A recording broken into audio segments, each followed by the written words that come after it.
Isn't it amazing when they applaud all at once and then they somehow fade the applause out? The applaud. I love it. Me and Chris we were discussing CinemaCon, and I'm like, we could just talk about this on the stream. Let's do it. Yeah, why not? Why not? True. Well, Alan and I are going to CinemaCon. We will Yes. be doing daily live streams telling you what happened. I assume you'll do something similar. I mean, I can come on your show. You can come on mine. This sounds bad. Don't clip this. Oh my God. That's what I said. That's clip, You just bro. had to say it out loud, so I'm now just they're going to clip it. I'm just saying, like, look, I even sent you and Drinker a note. I said, here's the press registration, fill out the I form. know. And I'm a master at filling out those forms. You know Right. what? And sending them the data. He's coming to MegaCon. That might be too much of a turnaround for him, but I'll send him a request because I have an idea that might make it worth his while. Because the reason I'm going to CinemaCon now, normally we would be doing the meetup around this time, but MegaCon, effing MegaCon, because we're early, changes their date. So they go from February to March, and this one was like a month before Vegas. So again, I had to push the Vegas meetup. It's like the third time I've done it. It's the last time I'm doing it, by the way. And so we're going to push it back to its original date of August, which will be the Star Trek convention, which is where it started. We started doing the meetup around the Star Trek convention in Vegas. And then remember, the Star Trek convention in Vegas lost its rights to Star Trek, but now it can have its rights back. We'll see if I'm even allowed in because I yelled at the owner of the convention for yelling at me and the podcast guys. I'm sorry, salty nerd podcast guys for not wearing their masks. So we'll see how that goes. But yeah, we're gonna go to CinemaCon this year. Because I'll also that weekend I'll be on the Y-Files podcast, the basement. So I'm gonna hang out with AJ. We're gonna go to CinemaCon, hang out with Chris and Alan and John Campea. John Campea, Black Girl Nerds, everyone. We're all hanging out. Dude, she was standing right next to me, mad dogging me, like just when Really? like yeah, you were there having a stroke, and then it was. Right. It was me, you, Alan, Jeremy Johns, and then that lady. Yeah. Well, I see. Look, that's why you can go back in your messages. I said deadline's coming up. If you apply, you'll get in. Do you even know how to export your like media kit on YouTube? Did you know you could do that? YouTube creates there is a media. My partner manager showed me there's a media kit. And then you forgot. I forgot, and I don't know how to. That's all I did. I did that. I uploaded our stats. I said, we're a YouTube channel. Here's all our stats. Here's the people I want to be part of my team. And boom, media credentials like that. Awesome. And you could have done it and saved yourself. No, dude. How much is that? No. Chris. Should I bother you more? Yes, you should bug me more. Chris told me earlier, it's like, you got to do it. I'm like, I'm not going to CinemaCon this year. Now I'm like, I'm going to CinemaCon this year. So I can't get in the press, and the tickets I can write them off, but they're effing stupid how much it costs. It hurts. It's stupid. Yeah. It is dumb. $1,400. $1,400. You should do like do a crowdfund or a GoFundMe. No. Get the 1,400. No. Absolutely not. 1,000% no. I can pay for the ticket. It's all good. Okay, it's all good. I get to write it off. I need write-offs. It's fine. Fuck no. That'd be like, I don't know. It'd be like crowdfunding the meetup. That's gay. It just totally ruins the whole point of it, right? Yeah. The meetups are supposed to be a thank you for everybody who's given us this great gig by supporting us, and the least we can do is throw them a party. So I mean, it's like Hell being no. it's like being an OnlyFans model and charging. You'd rather give it away. I'd rather, yeah. I was going to say something terrible. No, please. And I'm just Do it. back in. Okay. Sure. No, I'm going to give my butthole away. Hey, he doesn't mind giving his feet away. It makes sense. Oh, well, Hi Noons. What's up? What's up, party people in the chat? hey. Wait, we've got a lot to talk about today. We got to get ready for the Oscars. So the Oscar party, the watch party, the annual Oscar watch party will be on Chris's channel. It'll be Sunday night. So we're probably going to do Forbidden Frontier a little early, X-Ray Girl, this week, which will make Adam happy. And so I can be at the whole show. Okay. And Is it's going to everyone be getting dressed up? Yeah. I would put on I have sweats on and then a tux up here. That's what I do. Yeah. The work at home office wear. This is the best part of this job is like I do, half my streams in like gym shorts and it's like whatever, who cares? I probably should dress up, but whatever. It's gonna be they're doing it so late. It was the first weekend in March. Now it's mid-March. Everyone is over it. Nobody cares. Nothing will be surprising. The big surprise is Best Picture. Is it One Battle After Another or Sinners? I think they waited. I think that extra month helped Sinners. Yeah. I think if it had been sooner, I don't know, One Battle After Another had a lot of momentum that just died because it was just people it's an overrated piece of shit that people like because of its politics. Sinners is a movie I liked. I don't think it's a 10 out of 10. I don't think it's it's a fucking remake of From Dusk Till Dawn and people calling it original. I was like, I'm gonna pump the brakes on that one. But I think now Sinners is gonna benefit. And I think it'll be a split. Right. Yeah. I think it'll be a split. I thought One Woke After Another would freaking sweep. But are there any men up for Best Actress this year? No men up for Best Actress this year. I bet you that changes. I don't know. Yeah, that's gonna happen. I am waiting for that day to happen. I want it to happen because that's when they're officially dead. Can I make a prediction? I was so disappointed when they found those old tweets and that person. I'm like, no. It would have been so great to see that play out and have that person win. Anyways, yeah. I think what will happen is that they have a Best Actor and Best Actress award, right? Yep. They will gender split the director category, so a woman will win a Best Female Director every year. And who should get it? Who? Maggie Gyllenhaal. Maggie Gyllenhaal. Oh my God. The fact that you found that, is that the correct pronunciation of the last name? The reason I found that is I need to know how to, there's a lot of names I don't know how to pronounce. So you can find it on YouTube. You just go how to pronounce so-and-so's last name. And Conan's video is the first thing that came up. And I'm like, just going, I got to use this, dude. So that's how I found it. The fact that it's throughout your video is so good. And her quotes, yeah, I mean, when I originally saw the trailer, I saw it at CinemaCon. Early look and the concept, Bonnie and Clyde meet Sid and Nancy with, Christian Bale as the monster, Jessie Buckley as the bride. All of those things on paper sounded like a really fun movie. Yeah, they did.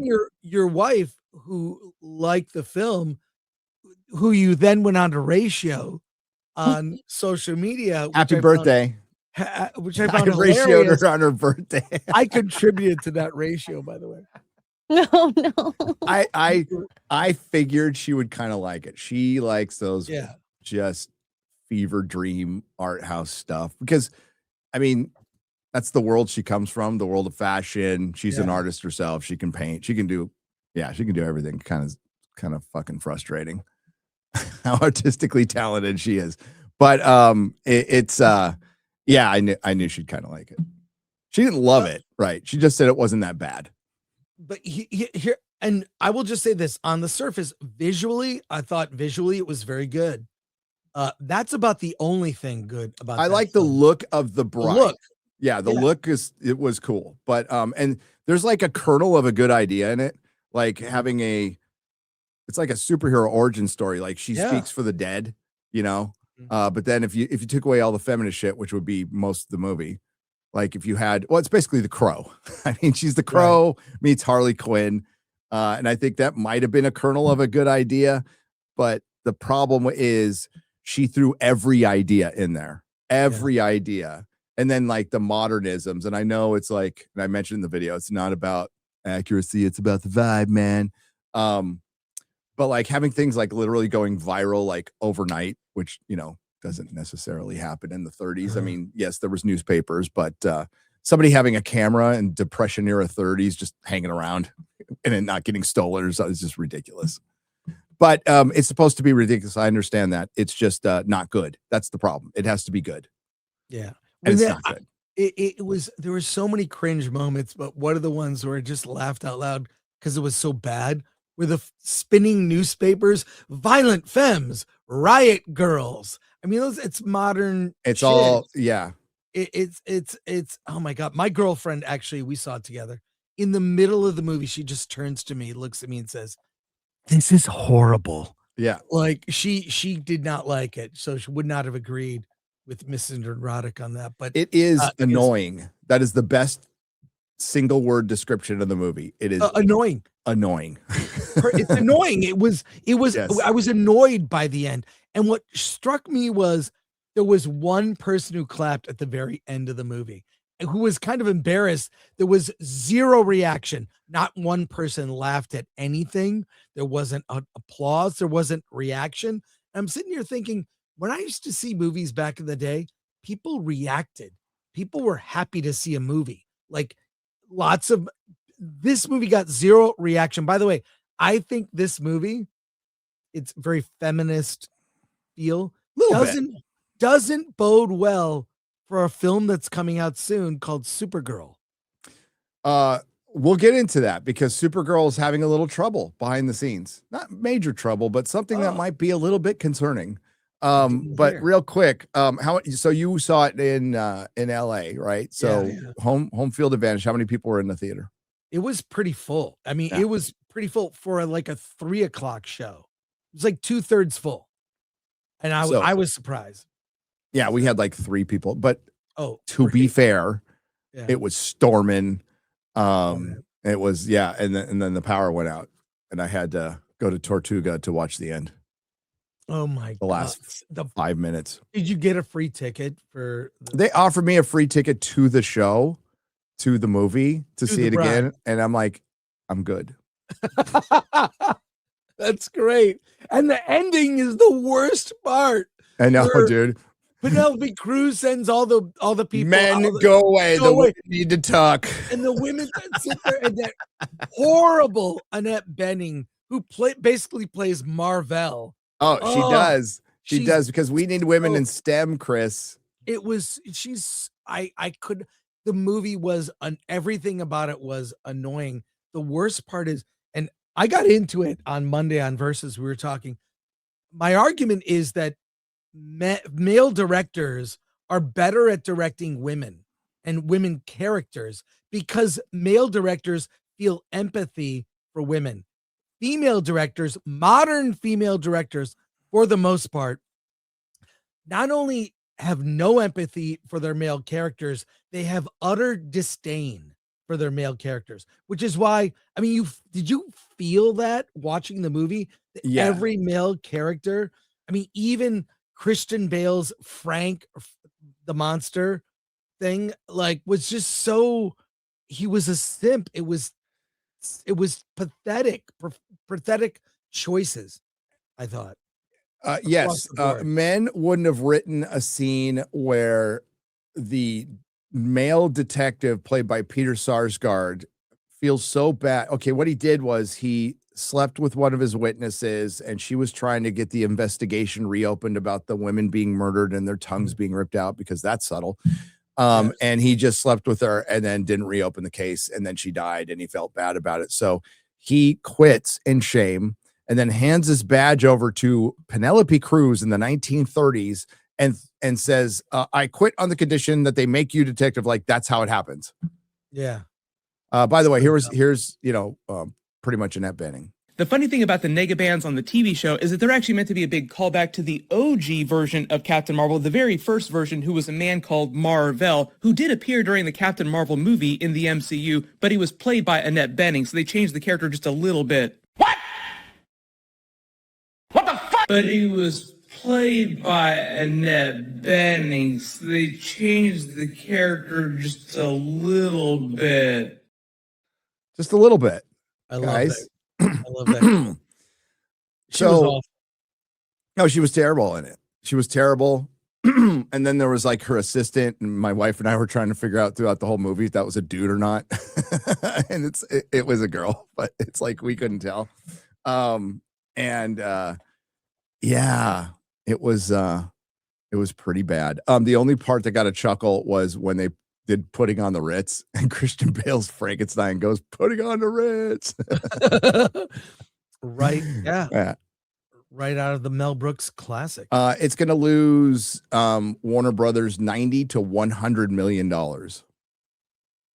And it's going to make them not take risks with directors. It's going to set women directors back in Hollywood decades, and it should.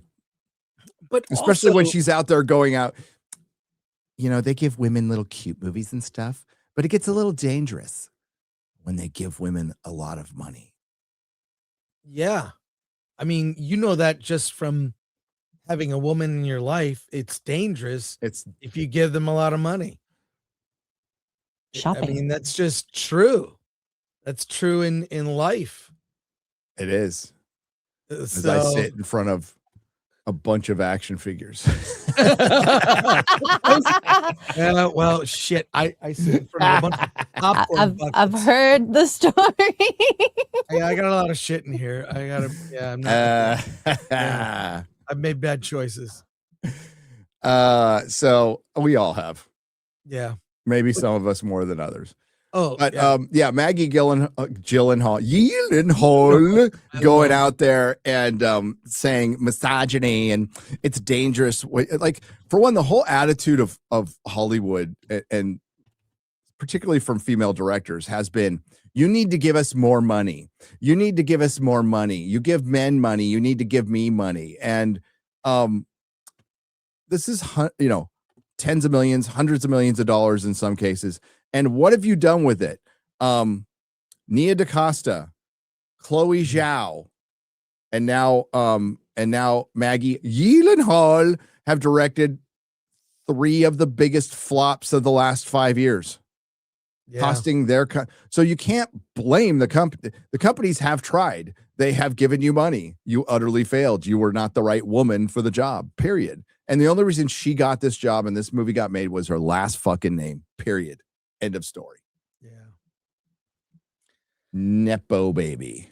But I think the thing that turned audiences off more than anything were the themes of the film. I mean, Yes. I was like, and each successive trailer did not get better at all. Didn't get better. And I think also audiences are like very suspicious of films like this. If there's a hint that it has any girl bossery, I think it's a turnoff. You've got to wait for the people on the front, the brave moviegoers and critics on the front lines to go see it first before they, pull the trigger on buying a ticket. Dude, when it's too much for the corporate critics, I mean, now don't get fooled by the 78% last time I saw audience score. When films flop, it's usually the people review them are the ones who actually went to go and enjoy it. So there's a certain percentage to enjoy it, but most people just didn't see it. Right. So that's, and there's some of the cope on Twitter, like, you just don't understand art films and art too. It's like, get the fuck out of here. Okay, stop. It's the same with the Joker Folie à Deux. It's the same thing. And it's another, I wasn't the only one who pointed this out. I can't remember who did. But March is a bad month for Warner Brothers because that's when Mickey 17 came out last year too, and utterly bombed. And it broke Warner Brothers' streak of having #1 films on the weekend. Way to go. Didn't Sinners come out in March too? It came out early in the year. I think so. Yeah. Yeah. So they pick up their streak. I think it came out before Mickey 17. But... April 18th. Oh, no, after. There you go. Okay. Yeah. But around, so I think Supergirl is going to be in trouble. I think Supergirl is going to be the bride in a costume. Get ready for it. I think it's going to be, in terms of the attitude, and will the character be annoying? Have you seen the trailer? Yeah. I hope they make her likable. They should be worried. They should be worried. The reaction to the bride, I think it'll be similar for Supergirl. And we'll see. We have seen superhero movies underperform. Will we see a bomb, like an outright, like nobody goes? And how will they promote it? The one thing, I mean, oh my God, we played a clip on Monday. I can, if you want to see it, where James Gunn's wife accepts an award on his behalf. Did you see the clip? I don't know if you saw the show. What kind of an award was it? It was at the Saturn Awards. Was it a penis? It was for whatever. But he basically comes right out and says that Peacemaker is his favorite. It's the most James Gunn thing that he's done. Yeah, if you could find that clip. For Peacemaker, dude. Yeah. It was for fucking Peacemaker. Oh, yeah. You got to see. Oh my God. I can't wait for you to see this. But like it really, I think Supergirl is going to be in trouble. Well, they're on their third composer. What? So the movie comes out in 3 months, and they just had to hire their third composer. So Ramin Djawadi, who is a great composer, does House of the Dragon, does Game of Thrones, did Iron Man 1. He didn't work out. And then Junkie XL or whoever, he didn't work out either. So they brought in a woman. Yeah, Supergirl adds third composer as questions continue around film. So like with 3 months to go, they don't got any music.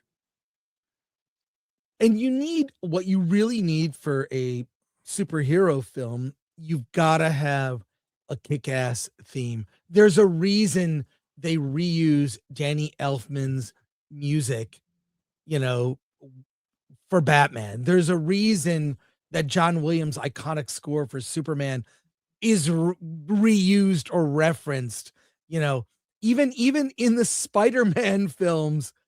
They use the classic 60s, the song Spider-Man. It was okay. I found this clip. If you want to watch it, I can share screen. Yeah. And then I have a related story to James Gunn that is, I'll just say it's concerning. I'll bring up the story. It relates, but here we go. Yes, here I always forget her name. I always forget James Gunn's wife. That's what I say. But that's not her name. But you got to hear how she talks about him. Should I play? Yeah. You guys, we just wasted all of the time that they allotted us just getting to the stage. So, and I know everyone's really tired, so I'll keep this really brief. I just want to say thank you to HBO Max, to DC Studios, to DC Comics and all of the DC Comics writers and DC Comics artists who have gotten us to where we are, and probably Paramount, because they're probably going to own us soon, is my guess. Really quickly, because I have a little sort of a window into James's soul, I just want to say something that I know that he would not admit to everyone, just in the same way that a parent wouldn't admit that they have a favorite child. I know that Peacemaker. How would you know? Favorite child, and that's the truth. And he'll deny it if you ever ask him to confirm. But he, this show is the most James Gunn thing that he's ever made. It is dark and weird and funny and unique and gross. and underneath it all is the warmest, most beautiful human story, just about people connecting, and that's who James is. And I know that he is so grateful for this, and he wrote something that Freddie's going to. Okay, so this is from James. I'm sorry I can't be there as I'm about to shoot Man of Tomorrow in Atlanta, but I wanted to thank the Saturn Awards, which have always been so important to me, all of the fans who've supported the show, and especially the cast and crew, who I love with all my heart. In summation, I'd like to say Frank Grillo is a terrible dancer despite what he claims on Instagram. Love you all. My man emoji. Thank you. Thank you to the Saturn Awards. Thank you so much. By the way, the Saturn Awards went 6 hours. The event was 6 hours. So long. Because that's what the Saturn Awards is. Let me share this. Okay. Okay. Go ahead. Yeah. James Gunn didn't attend the first WBD meeting with the new owner, David Ellison of Paramount Skydance. According to the trades, Ellison recently met with the around 150 WBD employees, with Peter Safran in attendance, along with WB film chiefs Mike DeLuca and Pam Abdi. However, no mention of Gunn, who may be in Atlanta prepping for Man of Tomorrow. Even with the Atlanta explanation, Gunn not being present at Ellison's first major WBD gathering is still something people are going to notice. Yes. Studio heads are usually expected to show up for major meetings like this, especially when a new power structure absolutely is taking shape. So make of that what you will. Make of that what you will, Gary. It sounds like God, I hope John Campea is right. I mean, John Campea, look, I watched John Campea. I watched Grace Randolph. By the way, Grace Randolph did not like The Bride. It was too feminist for her. Wow. So, so there you go. But to not show up when your new owners are coming in, I'm prepping for a movie. It's like, it's a day, bro. He's not shooting, he's prepping. Okay. Yeah. You're not even shooting. Yeah, that's weird. You're prepping. And in related news, and you probably brought up that article. The fact that in all of the DC stuff, that middle Americans are the villains. Yeah. There's an article out there. Clownfish did a video on it. If you can find it, it's like, why are all the villains in James Gunn's DCU like right wing or something like that? It's like, I saved the article somewhere. I don't know where. And based on this, in the Lanterns, we reacted to that trailer. Well, let me go back to, before we get too far ahead. Sure. I just want to talk about what Amanda Harcourt, James Gunn's wife, Mrs. James Gunn's wife, I don't know her fucking name, is up there crying about Peacemaker season 2. Like it's this profound piece of art. It was a giant vanity project where DC characters get to rail James Gunn's wife with a bisexual orgy that was a follow-up to the kids movie that was a giant hit, Superman. Like, what are we talking about here? Stop with this bullshit. And it didn't do well. God. All right, here it is. What the point Chris was making. And this is comicbookmovie.com. Yes. Yeah. Why is James Gunn making right-wing extremists the villains in nearly every DCU movie and TV show? Now, can we say there was right-wing extremists in the Superman movie? There was an allegory for them a little bit, but not really. I would say absolutely in Creature Commandos, absolutely in Peacemaker. Both seasons, by the way, both seasons of Peacemaker. It's been over 3 years since DC Studios announced Chapter 1 Gods and Monsters. Slate, overseen by James Gunn and Peter Safran, the franchise is off to a strong start. Superman was last year's highest grossing blockbuster. I'm sorry, what? Superman was last year's highest grossing. Fact check that. Was Superman last year's highest grossing blockbuster? Chris? Yeah, it was not, wasn't it like number 11? It's not even in the top 10. No. Well, it's in the top 10. I think it was number 10. Okay. I think it was number 10. I think they meant to say superhero movie, but okay. Even though several projects have failed to come to fruition, the Creature Commandos and to a lesser extent Peacemaker Season 2 have also received positive reviews. That does not mean success. 2026 is going to be a big test for the studio as Supergirl, Lanterns, and Clayface were neither written nor directed by James Gunn. However, his fingerprints he's a showrunner at this point. So his fingerprints are all over. I would say the only one they probably won't be all over is Clayface. I think he'll let Flanagan do his thing as far as the writing is concerned. But they are absolutely all over. If you know what a showrunner does, because basically movies, especially in franchises, a showrunner is they basically give you the layout for the plot. Other person writes it. Showrunner throws in his notes, right? So the showrunner's fingerprints are all over it all the time. Same with James Gunn.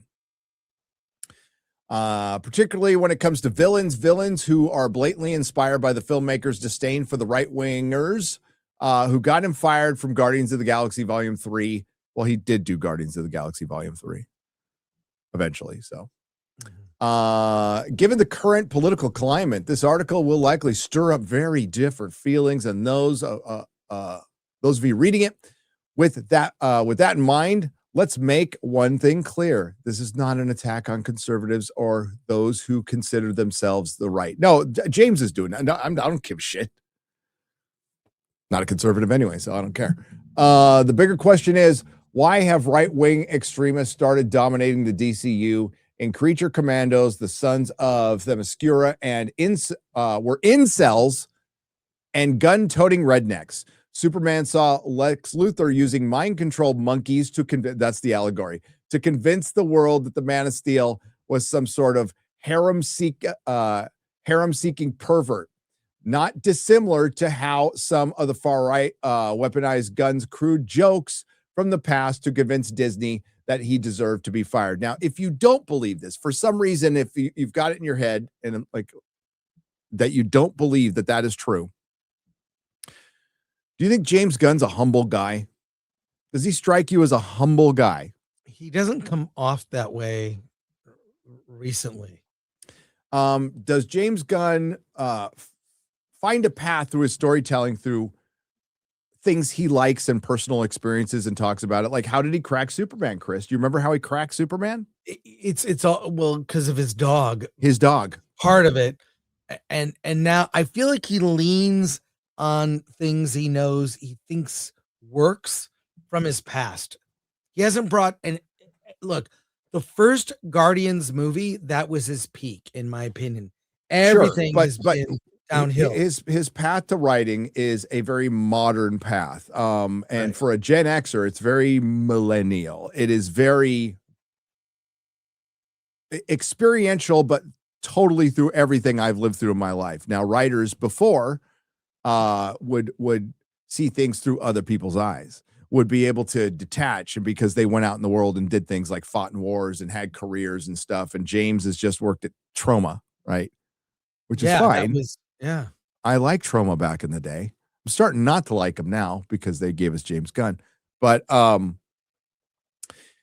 Peacemaker's Earth X inhabitants were racist, right-wing Nazis. Meanwhile, Supergirl test screen leak has claimed that Krem of the Yellow Hills leads a group of sex traffickers, all of whom sound an awful lot like women-hating incels rather than the murderous pirates from Supergirl's Woman of Tomorrow in the case of the Lanterns.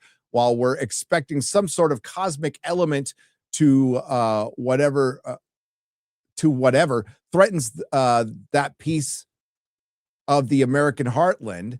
It's rumored that they're also far-right extremists and conspiracy theorists. Well, James Gunn is from St. Louis. That's where I first met him in the late 90s at the St. Louis International Film Festival. At the time, he was doing stuff for Trauma. Was a screenwriter. St. Louis is a big city. It's big. Yeah, it's a big city. It's not middle America. It's in middle America, but it's not middle America. Right. A big old ghetto in St. Louis too. Dangerous one. Yeah, I've been there. Oh yeah, I drive through it a lot. And I do. And it's part of it's like nice and like any other, it's any city. So if you're from St. Louis, don't get offended. It's like part of it's just completely fucking toe up, as they say. And the other part's kind of nice. There's like I don't know what direction it is, but there's a really nice part of it. Yeah, I've never like ever thought much of anything of Missouri, but I went through Springfield through Route 66. Freaking gorgeous. Love that place, man. I could live there. It's where the Simpsons live. That's where yeah, unfortunately it's a blue state, so no. That's an over-the-top example. So the comic book Brainiac sets out to acquire all knowledge in the universe, but at this rate, it feels like we can expect the Man of Tomorrow's version to be a racist incel who comes to Earth because he thinks Superman is a Chad. This person's trying really hard to do this. Listen. It's pretty clear what James Gunn doesn't like. It's pretty clear what the villain is. Now, he can have some plausible, you can take the article down. There's some plausible deniability, Chris, because let's be real. That's probably the safest villain in Hollywood right now is the right-wing extremist and the white guy. That's why we like in modern superhero and action films, you always see like white people robbing fucking liquor stores and shit. Which they do, but it's only white people doing it ever, right? And it's like, and it looks like Chad from Long Beach, or or Santa Monica. Chad from Santa Monica robbing a liquor store, dude. It's like, come on. So it's safe, but no. James Gunn has TDS.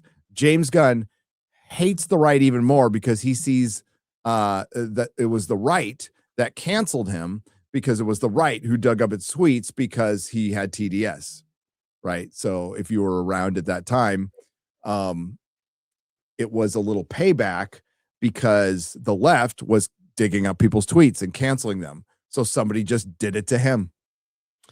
Right. I'll just say that,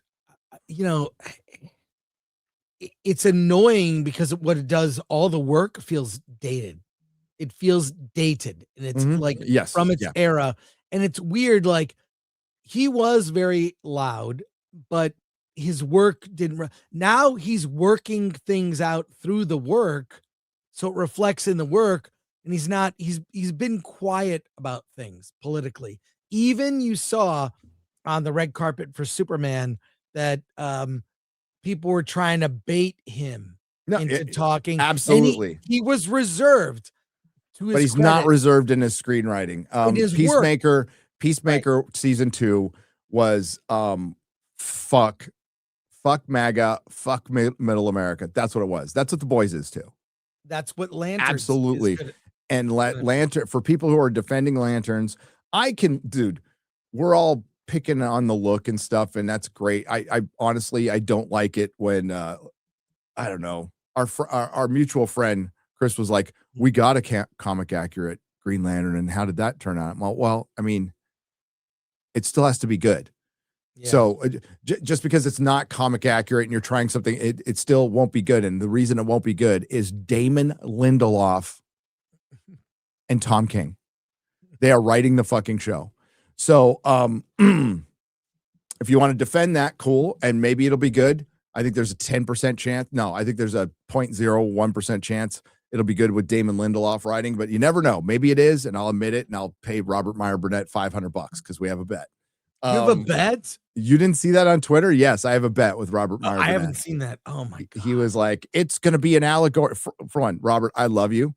And I think he's absolutely right. They are basing this on Green Arrow, Green Lantern, the dynamics from that. So my response first would be, then why not put Green Arrow in it? Yeah. Why are you doing? Well, they're calling it lanterns because of the color spectrum. It's like, it was going to be called Green Lantern Corps, and they dropped the green because they thought the green was stupid. Damon Lindelof, he wasn't fucking joking. He was telling you the truth. He was absolutely. By the way, this is the guy who wrote the Watchmen series, the most hateful, woke, peak woke thing ever created in genre. And it's not even questionable. And if I broke down some of the plot for you, because you probably didn't see it, even though the show was so successful, it got a season 2 and then was canceled because they're like, we've done enough work here. We made a perfect season of television. It was Dr. Manhattan had left humanity. It was a sequel to the comic, by the way, not the movie. Dr. Manhattan left humanity to go away because he was tired of the humans. But he found one human, Chris. One human he found so compelling and fell so much in love with. He was willing to risk death and sacrifice his life to be with her. And it was Regina King. Yeah. A middle-aged black woman. To make her feel comfortable, he turned himself into a black man. He put on blackface, Chris. And then blueface. Ozymandias had a Vietnamese daughter who was better than him at everything. Oh, by the way, we conquered Vietnam, and it was like an American state or protectorate in it, by the way. And that's just scratching the surface. What's the most... there's the Rorschach cult, who are all right-wing extremists. I was going to say, who are the bad guys of Watchmen? It's the Rorschach cult. It's tired. This cliche is tired. It's alienating. It's also, it's like this weird thing where Hollywood's version of the South is it is white people saying to black people, boy, you know what I mean? And certain Southern drawl. In the beginning, did you watch Watchmen? Some of it. Okay. I didn't watch it. In the very first episode, there's a thing called the Tulsa Massacre, right? Now, it was bad, but they had planes flying around and dropping bombs and all. It was fucking insane. So during the Tulsa Massacre, which ended up being the fault of a supervillain, not of, an injustice in America's past. They made it the fault of a supervillain. There's a scene where a black male World War I vet is running to safety with his wife and his baby. In this scenario, Chris, who would hold the gun and who would hold the baby? In this scenario. Well, you would have the woman hold the baby and the man hold the gun. No, you're wrong. The World War I veteran hands his gun to the wife and holds the baby standing behind the wife. Yeah, that makes sense. Totally. Oh my God. I need to do it. God damn it. I need to do a fucking video on this now. Wolf, from formerly of EFAP Day, he did like a great video on like the first episode. It might still be around. It's fantastic, but it's what's incredible is that within this complete shit, I think it's episode 5 is good because they don't have any of the other characters and they have Tim Blake Nelson playing basically good Rorschach. It's like Balloon Head. I forgot what his fucking name was. And it's his origin. And they put back in the giant squid. So it takes place right after the giant squid event of Watchmen. And it's like legit if you just watch that, you're good. You could just go in there and, but then it goes right back to, it's all about the fucking KKK and racism and, everybody's gay. I think you have to do a video, Gary. It's unbelievably bad. The DC universe has a white supremacy problem and it's a good thing or whatever. But that article is an outline for a video because there are so many examples. And okay. I think you need to do it. Oh yeah. I think that's a good idea. I think it's really good. Hey, your suggestions have done well for me. Yeah. Well, good. Well, you suggested my most viewed video, which was in a hotel room. Right. The great thing is I don't have to do any work and then I get to watch the video. Well, you sent me an article and I sat on it for like a week. Yeah. And I'm like, I need to do a video. And then I read the article. I'm like, Jesus Christ, why didn't I read this earlier? What? So yeah. Remember the Woman King? Remember the fucking woman? I'm just like, because the article was kind of about the Woman King, and it's like, remember when they did a historical drama on a powerful woman king who they call Woman King, and they completely left out that the whole thing about their tribe was they sold their own people to slavery. They just left it out. Well, that's in the movie. A It's not little really bit. emphasized. No, they don't know. And that's what Not was in a their big way. not in a big way. No, it was kind of significant. Kind of significant. All right. What else do we want to talk about? Did you see Well, I can announce something. I am seeing the trailer for Dune Part 3 on Monday. Oh, And you are? How? I have to change when we do verses. And it's at 3 p.m. a special screening of the trailer for Dune Part 3. Denis Villeneuve will be there. There'll be a Q&A after. But it's at 3. So Alan and I are doing verses next week at 10 in the morning. And then we're going to that. And I don't know when we can talk about it. I assume what that means is when Project Hail Mary comes out on the 19th, which you'll be at MegaCon, right? Yeah, that weekend. Yes. Yeah, I'm going to see it on the 16th. Okay, so you're seeing Project Hail Mary. What I hope is that we're going to see a trailer for Doomsday, an actual trailer, and a trailer for Dune Part 3, because it's similar audience, big movie. Spider-Man trailer's coming too. Spider-Man trailer will be like that. Project Hail Mary will have some big what? That reminds me. Sorry to interrupt you. Remind me later to talk about the Doomsday stuff. Okay, I have a weird theory about the Doomsday stuff, Gary. I'm going to throw this is as solid as John Campia's take that James Gunn is going to leave, because I have 100% sure it's your opinion. This is all my opinion.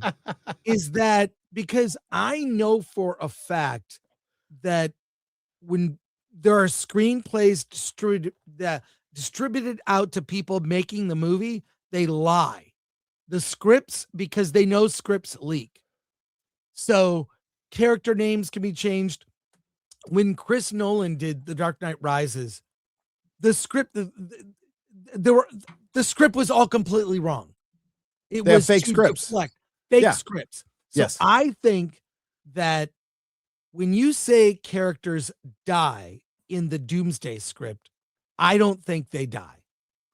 Here's let me just pitch this to you, okay? We saw in Infinity War characters wafted away like ashes. They're all going to be revived.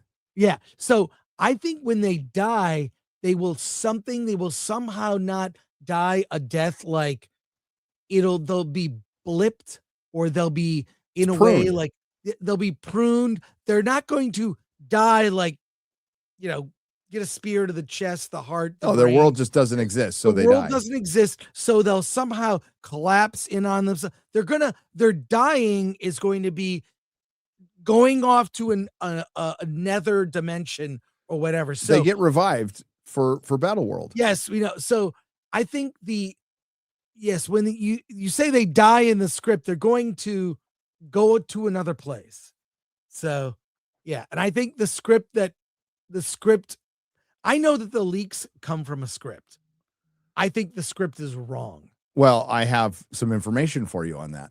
Let's hear it. Funny that you bring it up. Okay, good. I am bringing it up. Because I spoke to somebody, and while they were filming, there will be scenes where there will be moments where they're like, could you finish those 4 pages of script? Because we need to film this scene. Really? Yes. They were writing it on the go. That's the least surprising news of all of this. They were writing on the go for this.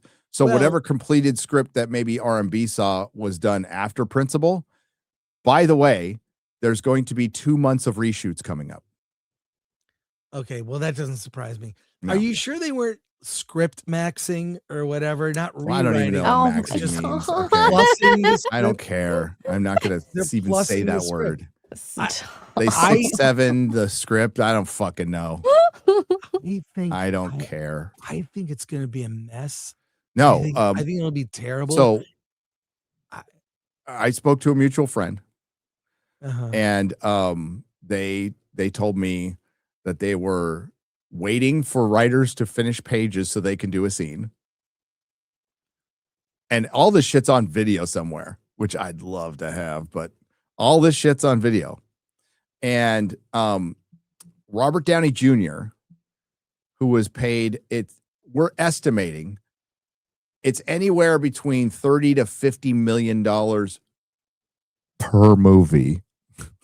So potentially $100 million he can make off of Doomsday and Secret Wars. And he is only in the Doom costume, and we're going to go partial costume. Maybe 40% of the time. So he's a voice actor. Now he's reading his lines like off to the side. He's the Mandalorian, Yeah. like Pedro But Pascal. so I doubt it'll affect like performance, but a lot of what you're going to see is not even Robert Downey Jr. in his costume. And you're like, okay, that's fine. Hey, power of negotiation. That's great. Just you think about people bitching about crew not being paid and the insane budgets, and you got RDJ who won't even suit up, won't even do a makeup test. Had a body double do the makeup test, bro. Like you and get good for him, but I can't imagine how that looks to the rest of the crew and everybody else. I'll just say this. I think the movie will end up being a mess. It'll be more Electric State than Infinity War. I agree. And I think I would rather see a documentary of the cast having lunch and their conversations than this movie. I think it would be more interesting to see whatever Downeyland, that he created, where he has a private chef and all this. It's weird. You're living in a literal bubble at that point. I have tons of respect for him, going to prison. He didn't go to jail. He went to prison. He went to where I went, not the same prison, but he went to where I went and put together his life. People took a chance on it. He ran with it. He did well. So, and listen, he's in the position of strength. If he probably, I'm going to ask for the most ridiculous shit and see if they give it to me. And they did. And that's great. He's got Downey Land. He's got his own personal chef, some trailers. He invites the actors there and stuff. And he's good to the crew and all that stuff. Also, massive prima donna. And maybe he, within Marvel, he's earned it. Like Marvel doesn't exist without him. He absolutely has earned it. God, I wish I can't just yet. I got to tell, I'll wait till later when you find out what happens after. But everything is riding on Doomsday and Secret Wars. The problem is when they reboot, Chris, like a bunch of the characters are going to be held over, and some of the not, like Pedro Pascal is going to be sticking around. Mm-hmm. Does that inspire you to oh, here comes the MCU part 2? It's gonna be great. I don't care. It's gonna be great. I don't care. Yeah, I'm more and more skeptical, and I'm more excited. Although I thought of a really good cosplay for Doomsday is you dress like in the Fremen outfit, but wear a Doom mask, which would actually look kind of cool. That would look cool. That would look cool. That would look cool. It's Doomsday. But here's the dumb thing. They hire Robert Downey Jr. to play a character not related to Tony Stark, and no one makes mention that he looks like Tony Stark. There's no point to that. Like, okay, they made a joke of Johnny Storm and Chris Evans, Yeah. like that was a joke. Mahler Okay, loved that joke, by the way. that was fine. Absolutely loved it. So That's fine. But do you think, okay, I have a question for you. Okay, There's yeah. still time. Do you think Doomsday gets delayed? At this point, I don't know. They've got that clock. You can go to the website. They do have There's the a clock. YouTube channel with the clock. They have a giant standee with also the clock. I think they're committed to that day. Okay. The more you're spending all this money, and that's a lot of money to just not. No be- IMAX screens for 3 weeks. Yes, I think that's a tough. problem. Yeah. That's going to be a real problem if it has like a 75% second week drop, you know. Maybe it's great. Who knows? I don't know. And I think Spider-Man will be better. I'm not all that excited. Tom Holland's not my favorite. Of all the superhero movies coming out this year, it's probably the one I'm the most excited about, but it's not the movie I'm the most excited about. That one's coming up. Well, Project Hail Mary, Godzilla Minus Zero. Yeah. You know, It's Godzilla Minus Zero is number one for me, even over Project Hail Mary. I have a question for you. Dune 3, you've read the books. Yeah. So Dune 3 is it going to be an amalgamation of 2 books? I think it Okay. maybe. Okay. I've talked to Nerd Cookies about this. Love her channel. Her Dune videos are Give her a amazing. sub. She's great. Yeah, she's great. So we were talking. They got Jason Momoa's kids are playing Paul Atreides and Chani's kids. Now, do I give spoilers? All I can say is this. Well, when you see this, if they're accurate to Dune Messiah, the book, people are going to be pissed off that they ripped off Revenge of the Sith. They're very similar endings. With the way things play out in Star Wars Revenge of the Sith, with the kids being born and with the fate of Darth Vader, a lot of that is very Dune Messiah. Well, my feeling is Frank Herbert wasn't super happy with Star Wars, if you remember. yeah, and then he keeps ripping him off. But anyways, yes, there were twins born in Star Wars. There were twins in Dune. Yeah. So like story-wise, structure-wise, without even giving any spoilers, aren't those like kind of weird books, especially the third one? They're weird. Actually, the best is God Emperor is my favorite. Children of Dune is kind of a in-between weird book. I think what they'll do is Denis is going to have some, because you can see visions in the future. And that's what I really love about David Lynch's Dune is the weirdness.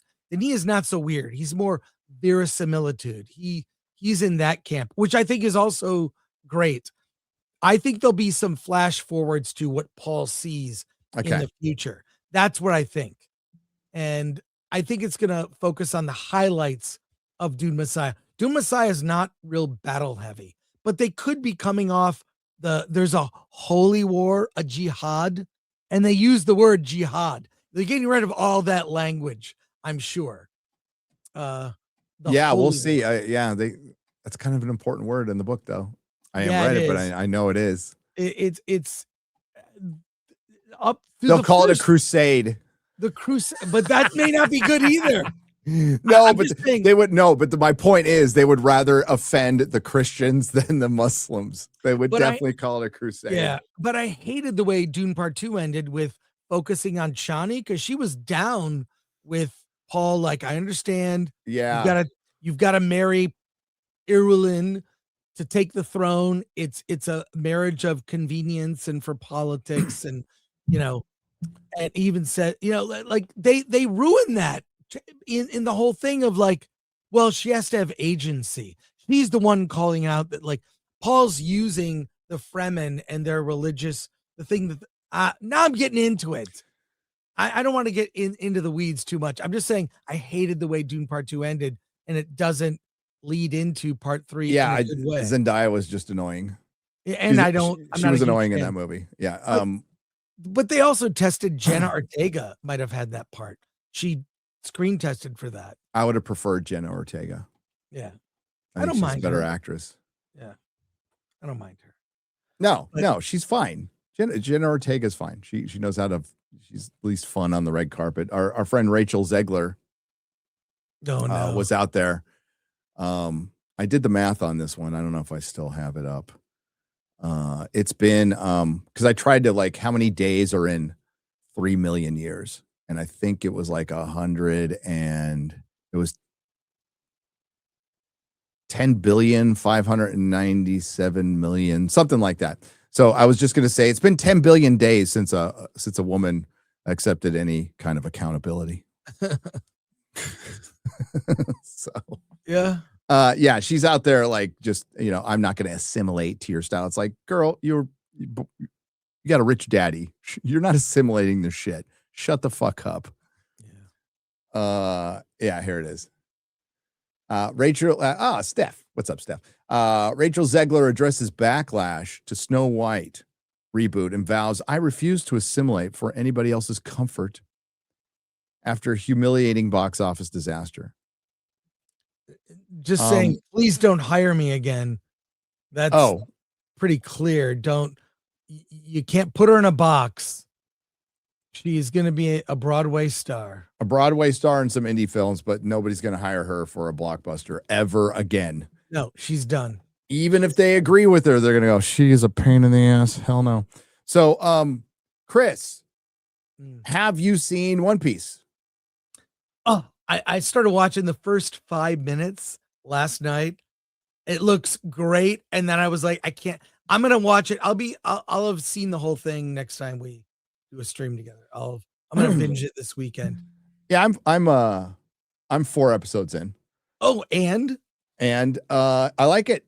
Loving it. How's David Dismulchin? I saw his haircut. He looks like a crazy. It's very anime adaptation, and there's no reason for me to. It's the same as season 1. I was like, when I saw the trailer, I'm like, this shit looks terrible, and I loved it. Absolutely loved it. So I'm liking it so far. Yeah, I mean, listen. There's One Piece fans. I've seen them on Twitter. They're like, fuck this, and I get that. Like, I'm not gonna. The one thing that's weird on them for hating race swaps and stuff, but like since I didn't get that far I haven't noticed it. By the time I get through the anime, I'm like, fuck this. But I'm enjoying the hell out of it. It's weird, and it really for me anyway. It's so far I haven't watched the whole thing, so I can't give a definitive yes or no until I watch the whole thing. But I'm enjoying it. Am I enjoying it more than I enjoyed season 1? I can't say that right now, but I think it's pretty good. I think the characters are pretty consistent. Zoro's fucking awesome in this, and they found a way to bring Mihawk back. Found a little clever way to bring Mihawk back, and yeah, so far I think it's broken the Netflix season 2 curse. Wow. Now I will also say 2.5 years is too fucking long. It's just too long, especially when you have a younger cast. What was that? For just even 10 episodes, right? Well, it's 8. 8 episodes, even worse. It's 8, but the episodes are dense. They don't really waste any time. I would say like comparing the first episode of season 2 to first episode season 1 wouldn't even be fair. The first episode of season 1's great. This one kind of takes a minute to get going, but then it's the same tone. So you don't feel the shift of one of the showrunners being gone. And I'm enjoying the hell out of it so far. I will watch it this weekend, all 8 episodes, after I watch Starfleet Academy. After we watch Starfleet Academy. Oh my God. But yeah, they're I don't want to spoil too much. So they're off to the Grand Line, and they're still in the East Blue for a little bit, and they go to Logetown. That's where they start out. Mm-hmm. And some revelations in Logetown in the beginning. You see some connections. I got to keep this super vague right now. Of course, there's all the people who've read the manga and the anime. So we're talking about the people who haven't so far. And yeah, I think I'm kind of seeing the same thing repeat online a little bit, where some of the people who are just into the anime, which I mean, the source material is always superior, like in every single case, Yeah. almost without exception. So I won't deny that. But it seems to be the same arguments. Some of the people who are hardcore are like, fuck this, and respect, respect for that. But I'm a total normie when it comes into this. So I was enjoying it. I am enjoying it. I was watching it up to we started the show. I stayed up late last night watching it, and the episodes are long. They are long. First two are like an hour and 5 minutes, an hour and 6 minutes. It looks like the budget's a little bigger. The effects are a little better. I mean, the effects, and I put that in air quotes because they really go like ham. Like they really try to like, you know, a dinosaur looks like a CGI version of an anime dinosaur. You know? So yeah, but it's and the newer characters, you know, like you know, they have number 9 and Miss Wednesday, and they're pretty good. They're pretty good.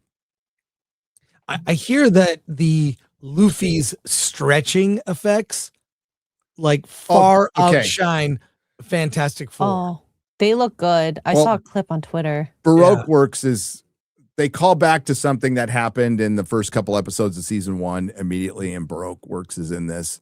But yeah, the stretching effects, Marvel should be fucking embarrassed because we had the Incredibles where Elastigirl's stretching effects were done to perfection, right? And then Luffy, they do them great. They look great when you don't worry about, like, for one, here, same point with Lanterns. If you think the character you're adapting is silly in the source material, then you shouldn't be the person adapting them. So Mr. Fantastic basically could stretch what 10 feet. You know, it was like, dumb in the movie. Yeah, I mean, I'll get out my Marvel encyclopedia. I think it's like 100 yards or more. Like, yeah, fantastic. But in the movie, it was like he was like Spider-Man. He was sort of jumping off. It was dumb. It was not a creative use, like him being wrapped, like turned into a ball and bouncing, or him wrapping his torso around the thing to keep him from beating up Johnny Storm over a wisecrack. You know, like those sort of cool, iconic Mr. Fantastic imagery where you've seen him use his powers creatively. There was absolutely no creative use of his powers in that Pedro Pascal FF movie. It's very disappointing. Like, no, and here they're using him right away. And he's fighting when he's fighting, is it Captain Smoker? I don't know. It looks like cyclones. Is it a clip? Yeah, so some people were like on Twitter were like, you guys are impressed by stretchy effects and smoke machine, and it's like, well, it's not a smoke machine, but it looks pretty good. Like during this fight, you like the one thing Shad pointed this out with One Piece is like there's only one part in this where they've always been respectful of power levels. You kind of know who's powerful and what they can take. I would say there's only one scene where Sanji kind of gets nerfed a little bit. It doesn't bother me that much because it was done for comedy, but you know, you kind of know who's powerful and who isn't, and each thing they experience gets weirder and weirder. And you see, like, I mean, there's what is her name? The Baroque Works second in command with the hat. Chat, help me out. Where she has arms come out of people. Like, that's a fucking weird power, but it was cool. Yeah, and yeah. And I cherry blossoms come down. It was weird. I mean, Robin, thank you, Robin. Yeah. That was cool as fuck. That was cool as hell. And you know, it just, they lean into the weird. And again, this is not anything I thought I would like. But Lagoon the whale, I like that story. Thought it was really cool. Play a little music to a whale, a sad whale who misses his crew. But they also swallowed. He also swallowed the crew of the Going Merry, so the Straw Hats. I like the weirdness, the tone, Laboon. Sorry, did I say lagoon? Laboon. Laboon. But like season 3 will be in 7 years when they're all too old. Yeah, dude. I mean, like, I don't know. Like, and what's the end game? I mean, even the story in the anime after 1,000 episodes, that story's not told. Are they going to George R.R. Martin this? No, he's got the ending. Odo put the ending in like a sub or something and put it at the bottom of the ocean. What? Did you not see that? Yeah. You didn't see the post? Here, let me find it. Yeah, find the post. So Wait. people, I mean, it's Rotten Tomatoes. So the thing is though, with the I don't know, I don't trust Rotten Tomatoes at all anymore. They even fuck with normally with TV viewing, you don't have to jump through the hoops you do with watching a movie. Mhm. But in this case, it seems pretty popular. But I liked it so far. I can't say, I mean, I'm not going to go out and say it's better than season 1. I haven't watched enough of it to know. But Odo just revealed the One Piece ending is sealed inside a capsule at the bottom of the ocean. The coordinates will be released when the manga ends. Bro is actually trying to start a golden age pirates in real life. That's brilliant. J.K. Rowling had the ending of Harry Potter locked up, like in a safe. Wow.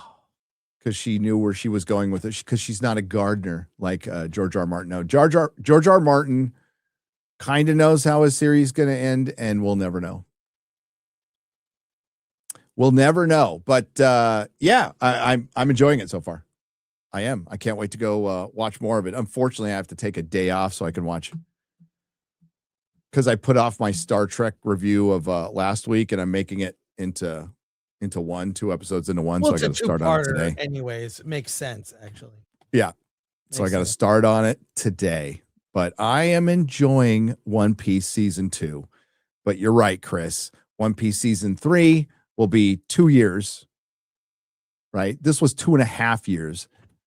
That's unsustainable. So if you were wondering why Netflix was making such a play for Warner Brothers, is they needed a lot of things, but one thing they were eyeing, Chris, was HBO. Yeah. Because HBO is filled with people who know how to get these series done.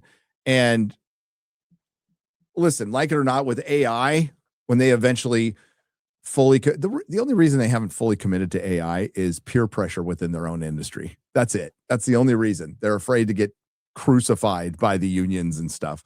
But they're eventually going to go to it, and it'll probably speed things up a little bit. But it's not a sustainable model to spend however they spend on One Piece. I don't know. It looks expensive, but let's just say it's $200 million and then have it come out every 2.5 years, especially when you don't have the momentum there. Plus you're dropping it all at once. So the One Piece conversation, depending on how good it is, 2-3 weeks at most, instead of 2 months. That'd be great. Yeah. I mean, Night of the Seven Kingdoms proved that beyond the shadow of a doubt, with people complaining the entire run of the series, like the episodes are too short, but it grew. It grew in popularity. It was in the cultural zeitgeist and much longer. And it feels like you were with the show longer. Plus, between episodes, it gives time to breathe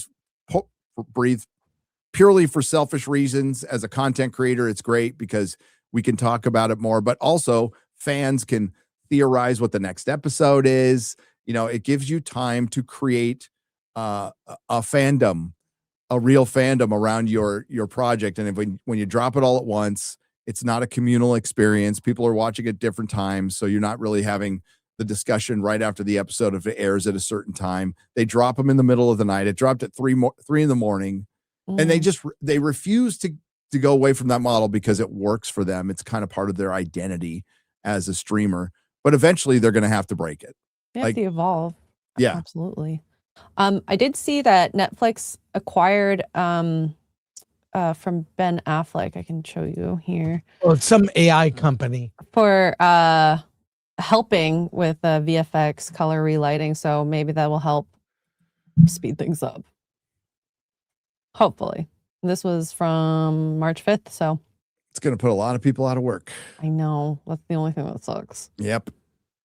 Yep. But when it's taken, and they filmed this thing in like South Africa. But what's his I don't know everybody's name. It's Cocoon or whatever. The old guy who's the lighthouse keeper. He's played by the guy who played the Blackfish in Game of Thrones. He was good. I guess he was part of Gold Roger's crew, and I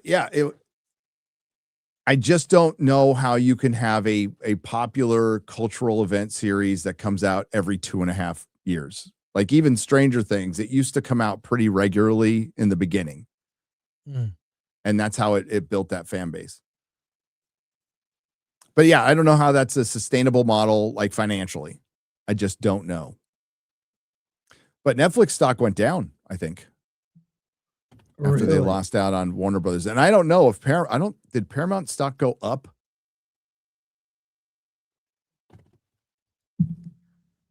Let me see. Hey, someone just sent me this. It's related to a previous conversation. They've adjusted the box office for Superman down.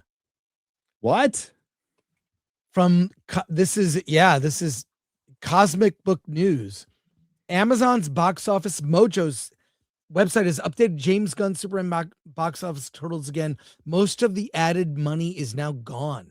After briefly showing a higher worldwide total, which coincidentally came with the sale of WBD to Paramount, the site now lists Superman at $618.7 million worldwide, with the adjustment landing mostly on the international side. What was it before? So it was basically they got downgraded at 8 million. 8 million less. So not a big thing, but not. Are we going to get more transparency now? I doubt it, but I mean, they have to especially when you film in the UK, which most of it's doing. Man of Tomorrow is going to be in Atlanta, so I don't think we'll ever know.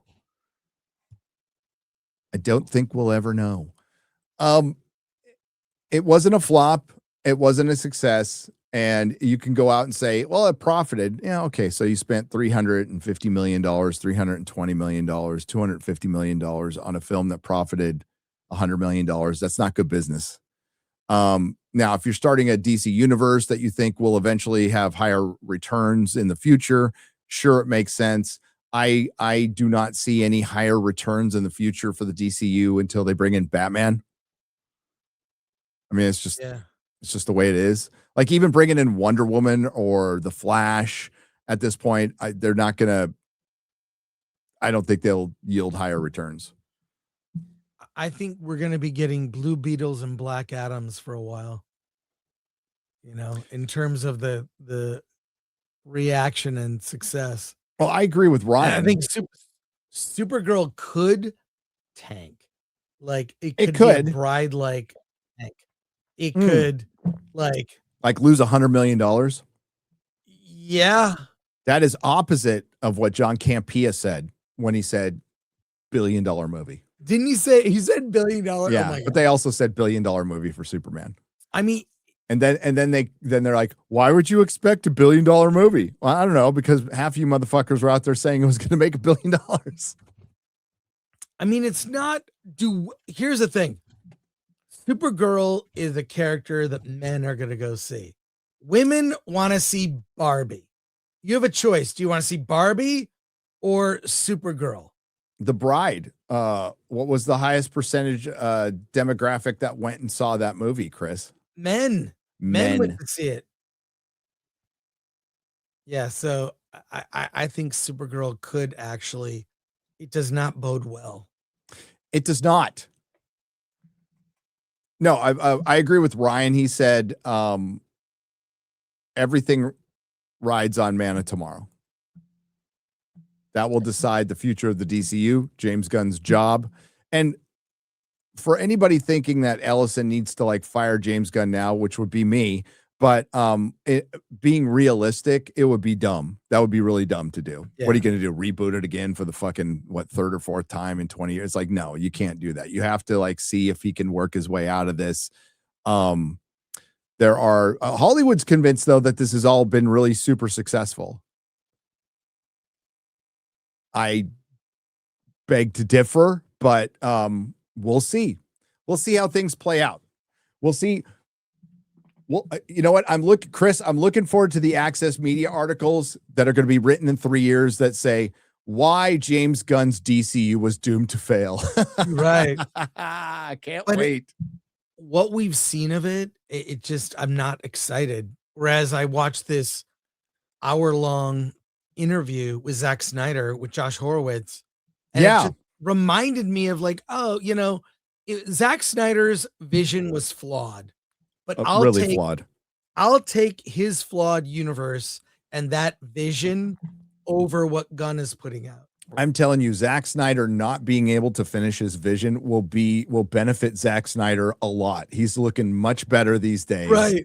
Because he didn't get to finish his vision. But what was teased in his version of the Justice League, that battle in the beginning, and what he was setting up was, I want to see that.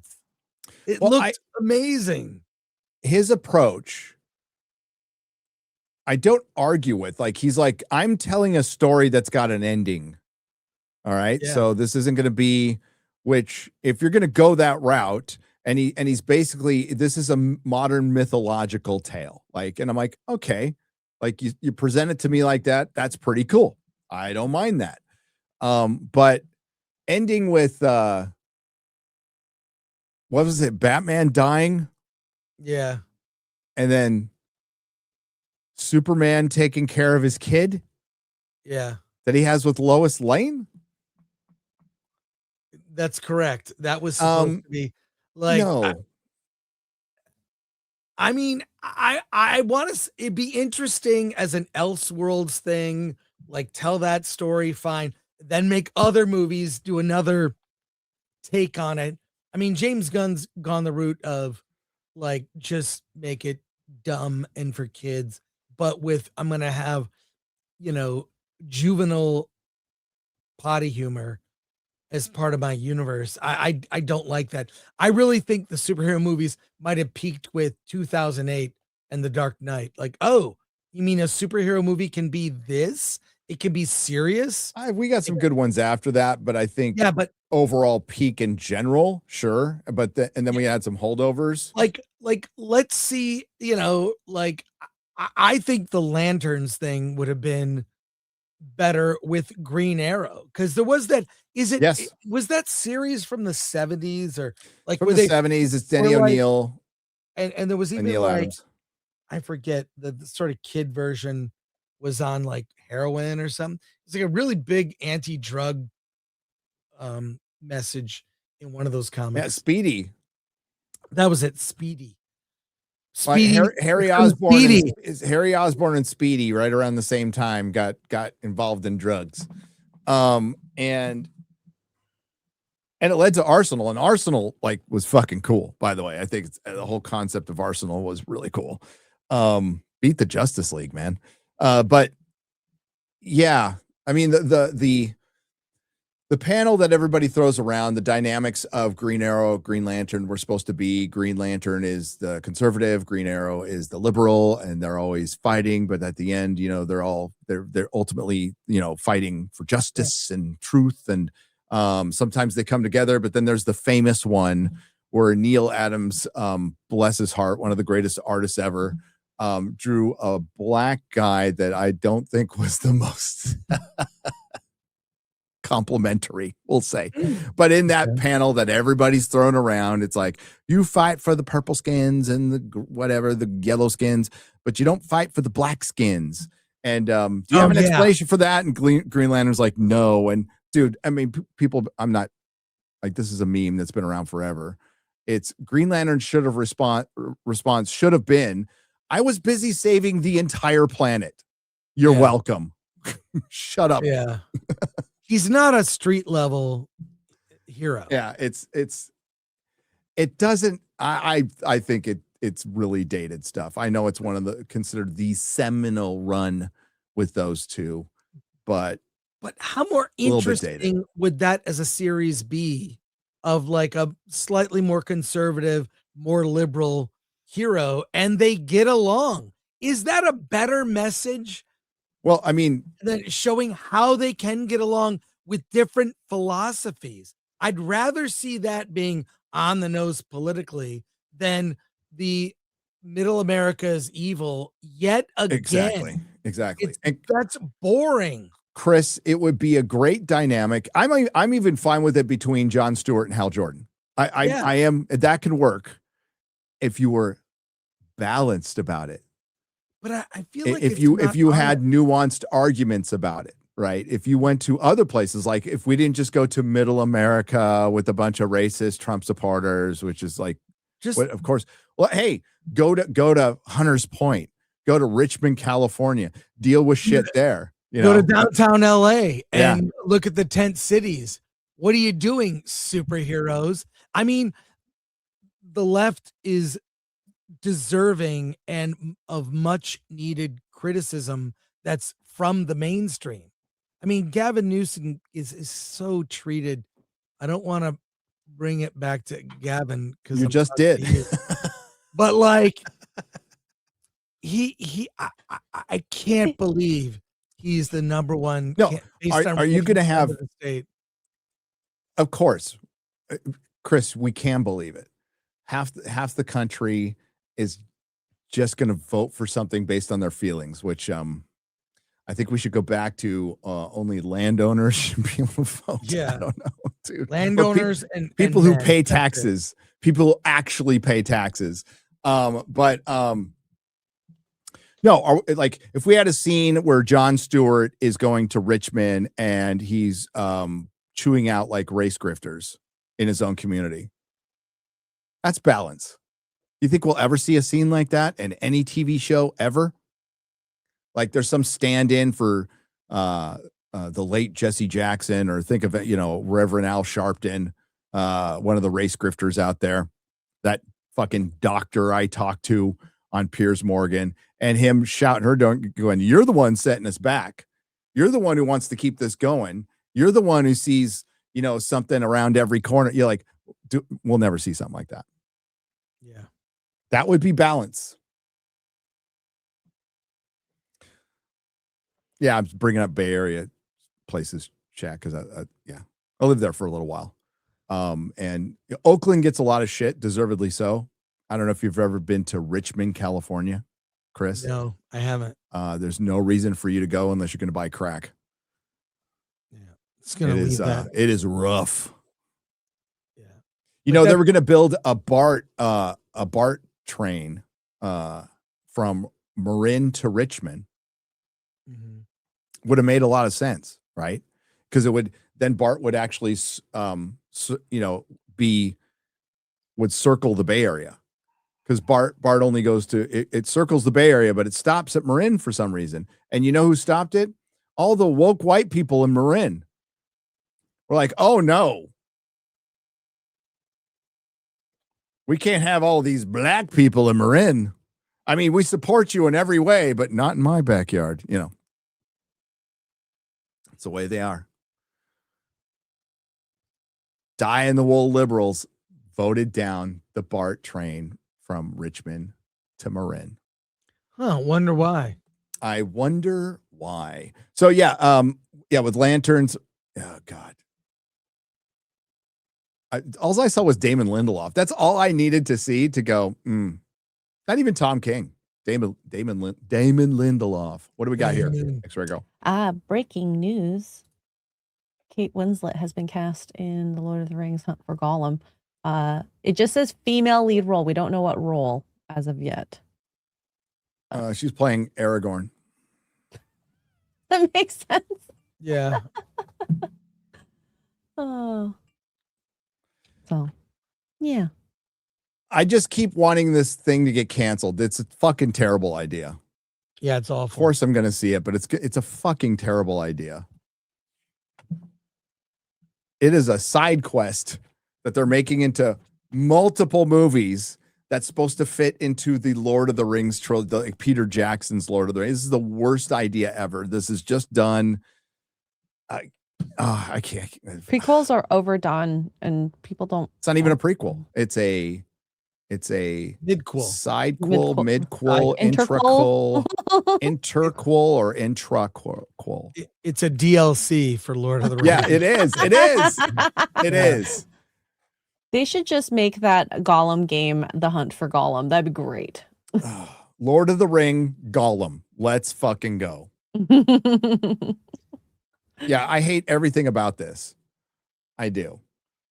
I mean, someday when people learn how to adapt to art correctly, Chris, I would fucking love for somebody to take on The Fall of Gondolin or The Children of Hurin or anything from this Silmarillion. Like,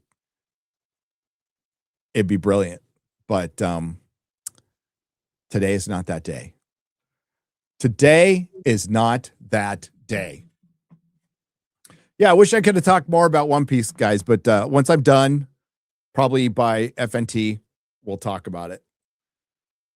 Wait, does everyone at FNT need to watch it? I think they should. Yes. We cover pop culture, kind of our gig. Yeah, So- there's like no big movies coming out. There is a movie that X-Ray Girl needs to see. She should be absolved of One Piece. And she No, I needs like to- One Piece though. Yeah, but you need to see this movie. You need to see Slanted. Oh, is that the one where she goes whiteface? Yeah. Yeah, Where an yeah. Asian girl becomes a blonde. Have you seen the trailer, Gary? Yes. Oh, no, I don't think he has. I sent it to you. Yeah. Can you react to it? It is like the substance and it's amazing. Oh my God. Let's look at Gary. it. Oh, I'll find it. I'll find it. Okay, thank you. We get it. Alan's going to see it. Oh my I God. can't wait. I can't wait. Okay. All right. I have it. Let me share screen because Thank I know how to you. do that. And Gary, this movie exists, and that's want all to you need watch to it. know. It I want to opens, watch and guess what? Opening image is an American flag. Oh my. You ready for this? Ready. Let's go. Let's go. Suffered the injustice of being a person of color in this world. Have you ever had someone tell you how impressed they are, how well you speak English without an accent? 你为什么老是化这么浓的妆啊？ Speak English, Mom. Or are you just tired of the way white folks look at you? If you can't beat them, be them. Hi, my loves. I have some sad news. I'm not going to run for prom queen. Ugh, gag. You think Olivia's racist and stupid, so help me beat her for prom queen. I have a whole plan. Vote for me. Vote for me. 你这头发怎么啦？本来这黑头发不是很好看吗？ I've decided I'm going to endorse one girl for prom queen. Someone we all want to be, irregardless of prejudice. I can see your black roots. Ew. Twisted, unsettling. Don't be shy. What is this place? We help you reach your true potential. Boundary pushing. Welcome to ethnic modification. Ethnic modification. I think there's a lot of woke white women would want to reverse this and turn themselves into black women. This is my favorite part. Probably.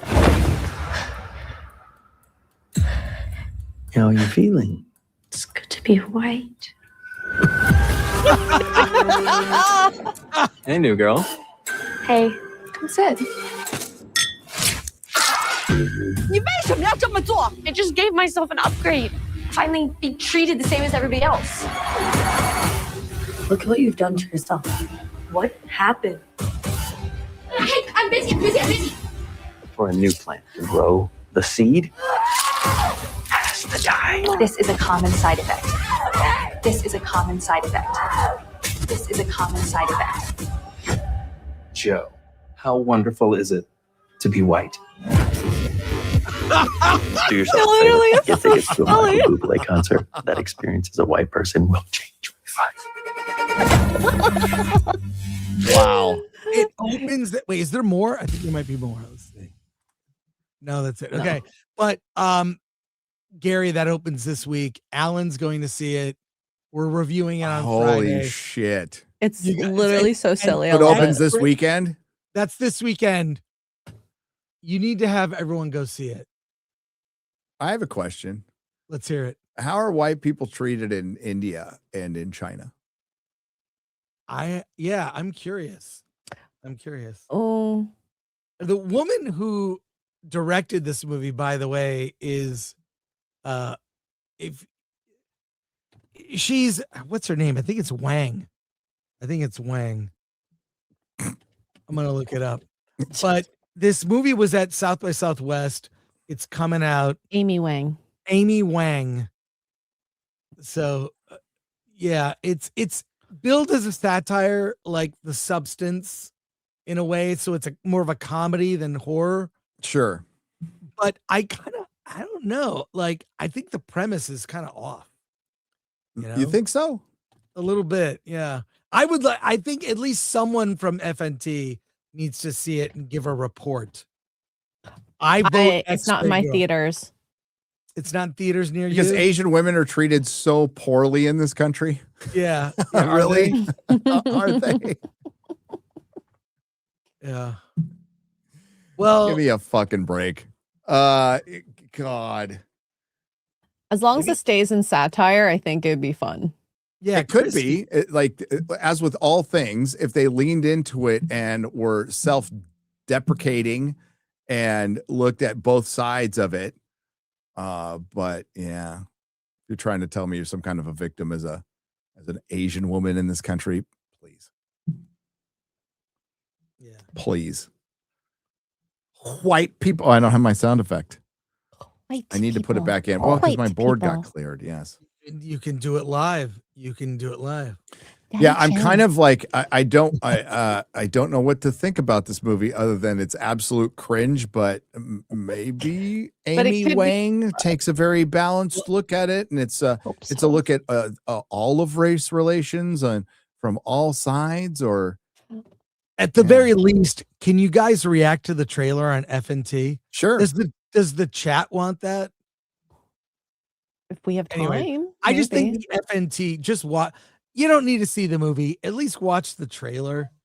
I think Yeah. a group reaction to that would be fun and quick. if there wasn't so much going on this weekend, but we got the Oscars coming up. We got One Piece out right now. We got to finish up Star Trek, which is my highest priority right now. Just get it Yes. fucking over with.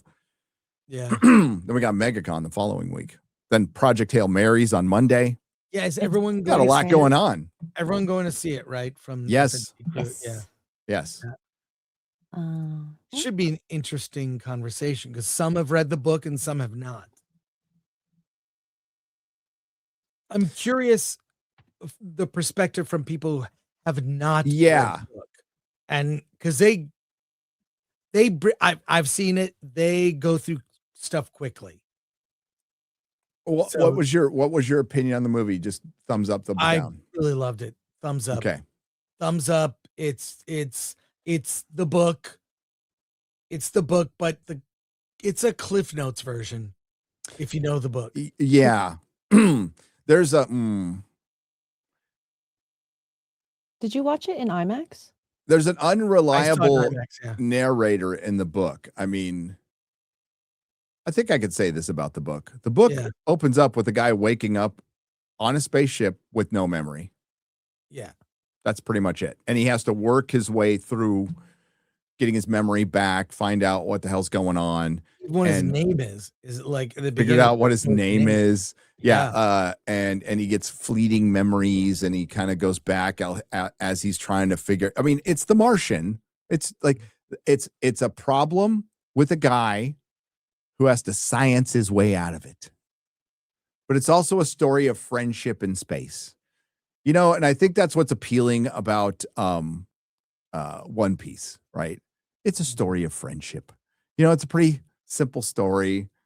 It's not One Piece is not nihilistic, like at all.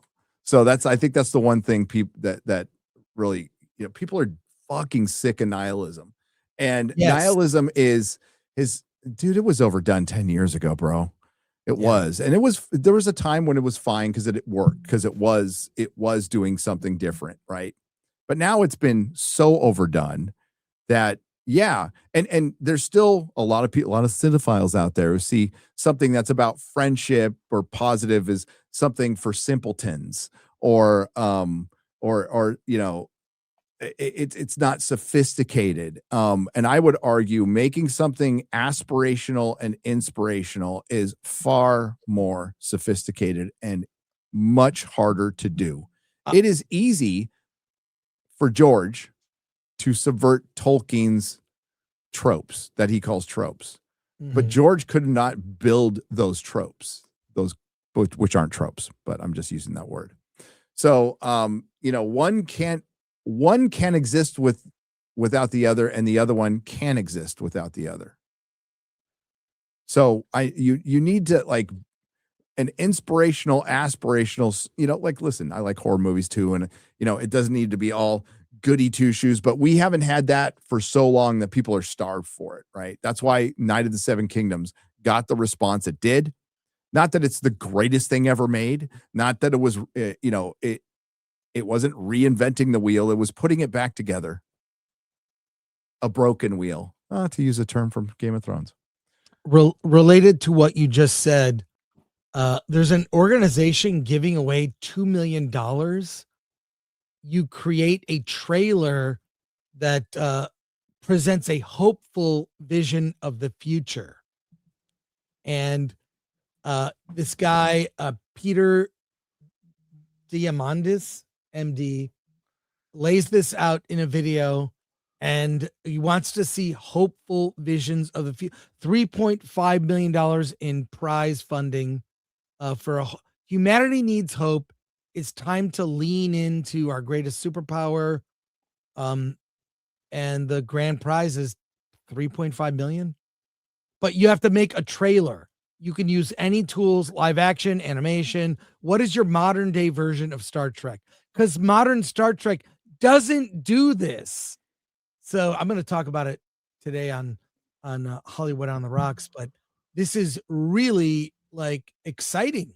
The fact that Star Trek doesn't do what Star Trek's main mission is, presenting hopeful, positive vision. The fact that Star Trek went dystopian tells me dystopian is over. When I look at Lanterns, like, how many things, and you even saw in that slanted trailer, it's the American flag presented as a negative thing. Yeah, it's putting the impression that the American flag should be viewed negatively, and any good feelings you have about the American flag are unwarranted. Yep. So I just gave you the link. You can look at that later. People in the chat, look this guy up. Carry on for a second. I gotta sorry, gotta make a phone call real quick. I can play this video, actually, since I have it up. This guy says it in his own words. Let's watch it. X-Ray Girl. Here we go. This exists because of a TV show. And I'm not exaggerating. Martin Cooper, the man who invented the mobile phone, said he built it because he saw it on Star Trek. He saw Captain Kirk flip open a communicator and thought, hey, I can make that real. The iPad, it started as a prop in Star Trek 2. Video calls, Star Trek. Voice assistants, Star Trek again. Props became products. Fiction became multi-trillion-dollar industries. So here's the question. What's a vision of the future that excites you? What stories offer humanity a hopeful, compelling, and abundant vision of what's to come? We're putting up $3 million in prize money plus millions in film financing to make your movie. Our program, in partnership with the X Prize Foundation, Google, and Ranged Media Partners, is called the Future Vision X Prize. And it's one of the world's largest competition to address humanity's greatest need, hope.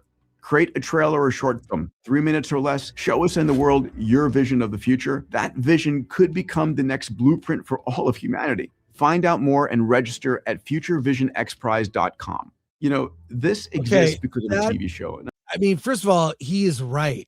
So many people have been inspired by Star Trek, and they made, this isn't just, this Black Mirror isn't just a communicator. It's a tricorder in some senses. We just watched the trailer for this. I put it in the private chat. I think the our audience, the chat, would like you create an under 3-minute trailer or short film. You get 3 million and is the prize plus funding to make your movie. And it can't be AI. You can use AI to make the trailer or short. Oh, okay.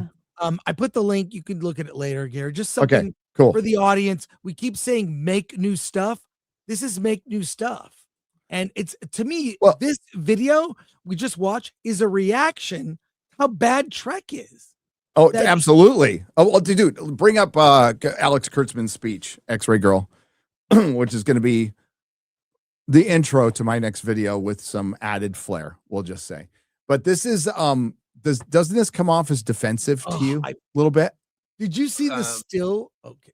Oh, the still of Brent Spiner's face. Yeah. Someone got a still of it, and he's just like, he's okay. All right. Gene Roddenberry had this lightning bolt of an idea, and I think he understood something fundamental about the nature of science fiction and genre storytelling, which is that science fiction is not really about the future, it's about now. It is the prism through which the looking glass, the magnifying glass through which we examine ourselves, the state of humanity, who we are. He ripped off that statement from 1,000 other authors, Chris, who have said this before, that science fiction is used allegorically in a timeless manner, idealistically in a timeless manner that looks at things balanced to be predictive of the future. We've gotten, just countless books on that. When there was real authors who had real talent, who had real experience in the world. Now, this statement coming from Alex fucking Kurtzman, who didn't like Star Trek, usurped the franchise from Brian Fuller, ripped off everything from Jar Jar Abrams, right down to all the effects people and the makeup people and the aesthetic and everything, doesn't have an original bone in his body, just has to repeat a statement that he's heard 1,000 times, probably doesn't even know what it means, right? What does this motherfucker know about the now? What is this guy shown that he's even got an above room temperature IQ, other than being able to bullshit a bunch of businessmen out of some money and convince them that he can make Star Trek? It's a joke that he's saying this, right? And the other thing is, Star Trek is a space western and a space adventure. That's what it is. Yeah. It's what it is. It's what it's always been. Sure, they'll throw in allegorical stuff, but there's still fights, there's still battles, and there's aliens. And that's why we watched it as kids. I wasn't like the Charons. I didn't know what the fuck was going on there. I just saw, well, there's a weird looking alien with half his face is white and black. I don't know. This motherfucker doesn't know what he's talking about half the time. He's a fucking fraud. Go watch Major Grin. If you want to see what a fraud this guy is, go to a channel called Major Grin. He's been ripping this guy for 8 years now. And that channel, I'm assuming because he is brilliant. But to come out and say, for one, he's getting a lifetime achievement award or some shit like that. Yeah. What's this award for, Chris? I have no idea. And standing in front of Carl Urban and Doug Jones is on the left. Love Doug Jones. He's a great guy. Jerry Ryan, and then some Starfleet Academy people. And I think it's supposed to represent all of the Star Trek he's been involved in. And it's all shit. I'd say the only thing that's kind of that's good is Star Trek 2009 as an alternate universe thing is fine. What it created is bad. What is is everything we have now. But he has no understanding of Star Trek. He has no understanding of the now. His politics are strictly from West Hollywood. Has he ever? There's no masculinity in his show, Chris, at all. Correct. Hit play. The state of humanity, who we are, what we're capable of, and where we're going. And it was such a powerful idea that it has lasted for 60 years because each iteration of Star Trek has been interpreted and reinterpreted by people who are so inspired by the message of Star Trek. What's on that set message every day? What's that message, Alex Kurtzman? What's the message of Star Trek? Is it severing Klingon baby heads? Is it drilling an eye out? Is it saying sheer fucking hubris? Is it the line yum yum? Is that the message of Star Trek? Is it swallowing comm badges? Is it having holograms who need to sleep and have to pull their underwear out of their butt? What's the message of Star? Is it putting a bunch of mines surrounding Federation space like that's even possible? What's the message of Star Trek? On set every day for the last several years, I've had this ritual, which is I take 1 minute to look around at what's going on and the incredible army of people and artists doing this job. Artists. And you will not meet one person on any of our sets who doesn't love Star Trek in their core.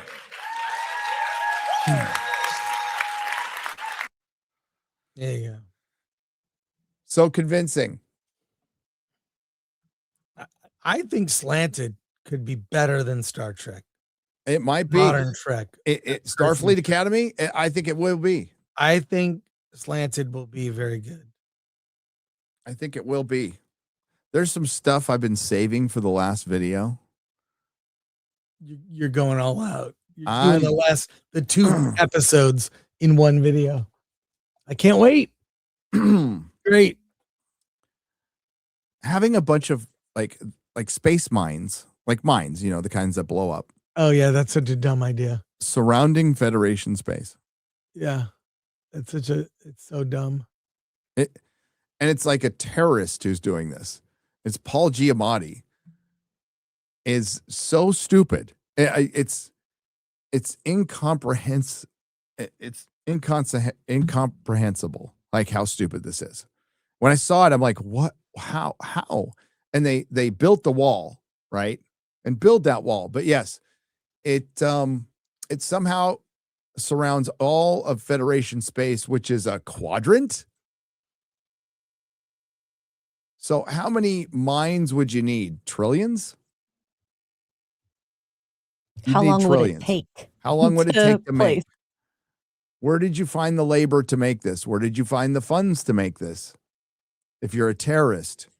It's so dumb. It's like I hate it. It would take decades to travel that far in space. Well, for one, you'd have to have what? Tens of thousands of ships that all traveled at warp speed. And they'd all have to work at a certain amount of, it just doesn't make sense. And they don't think about it. And this is where, you know, like, I'm pretty sure, that the last episode, I can't remember if it was written by a woman or not, but a woman is a creator of the show. Alex Kurtzman, practically a woman. No, listen, people who used to work on Star Trek laugh at this guy. He has no respect in Hollywood at all from anybody. See how much work he gets theatrically, Chris, after this is over. I think he's on zero. Yeah. Let's go to the people. I can't wait. I'm going to watch it at midnight tonight, Chris, because they're dropping it at midnight my time. So I'm going to just watch it tonight, get my notes done. And then, yeah. I'm so glad it's over. Oh, by the way, for people who were asking earlier, I have no idea. I'll check on Az right now. So he was really sick, man. He posted the real BBC video, a repost with the intro and outro, like maybe 4 or 5 hours ago. So he's up and about. Oh, okay, that's good. Whether he's healthy, I mean, if it is food poisoning, I think people were saying like that goes away after a day. I get excited when I get the flu or food poisoning because I know I'm going to lose weight. Yeah. I'm like excited. Like I got food poisoning. This is awesome.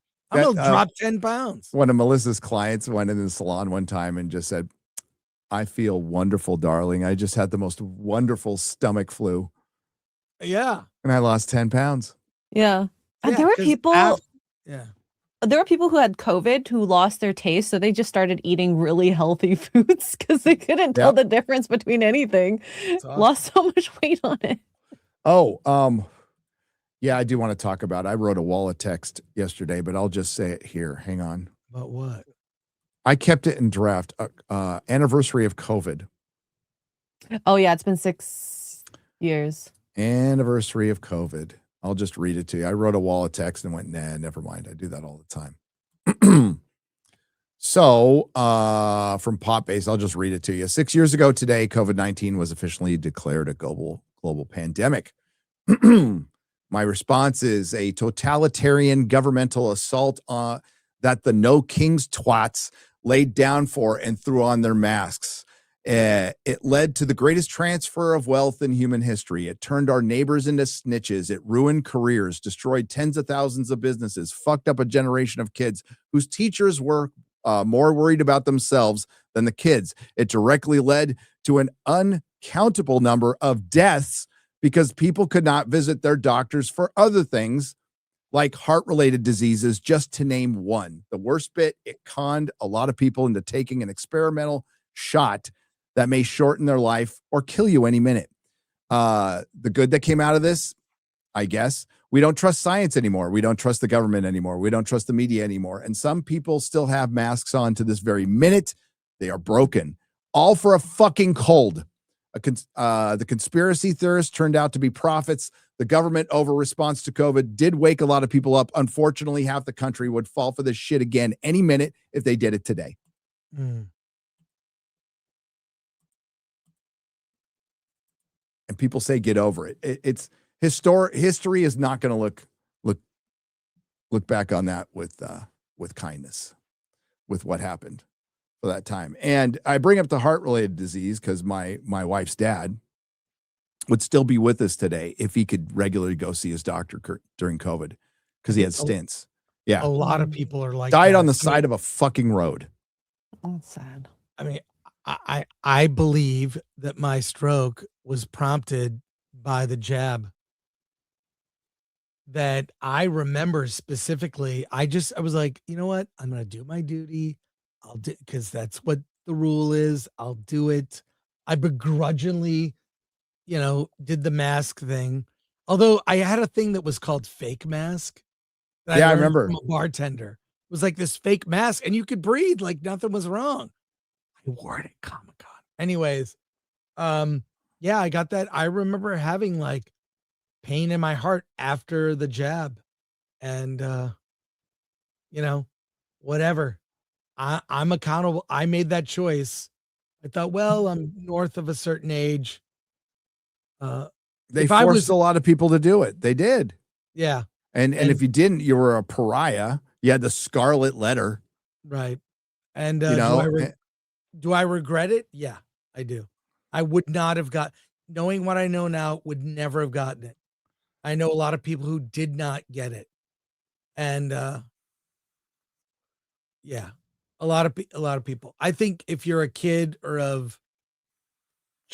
you're thinking of having kids, yeah, that was maybe not. There was no way my kids were getting those shots.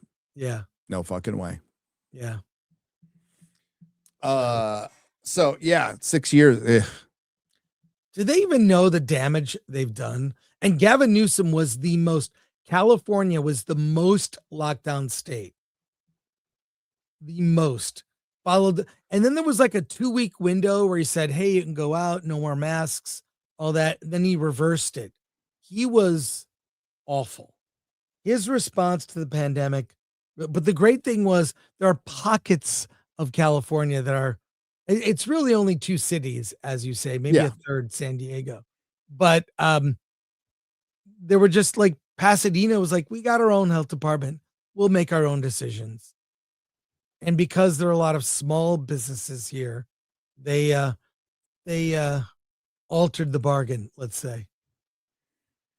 That would be a good thing to allegorically make a lot of science fiction on, Chris. Yeah. Do you see that? No, you don't.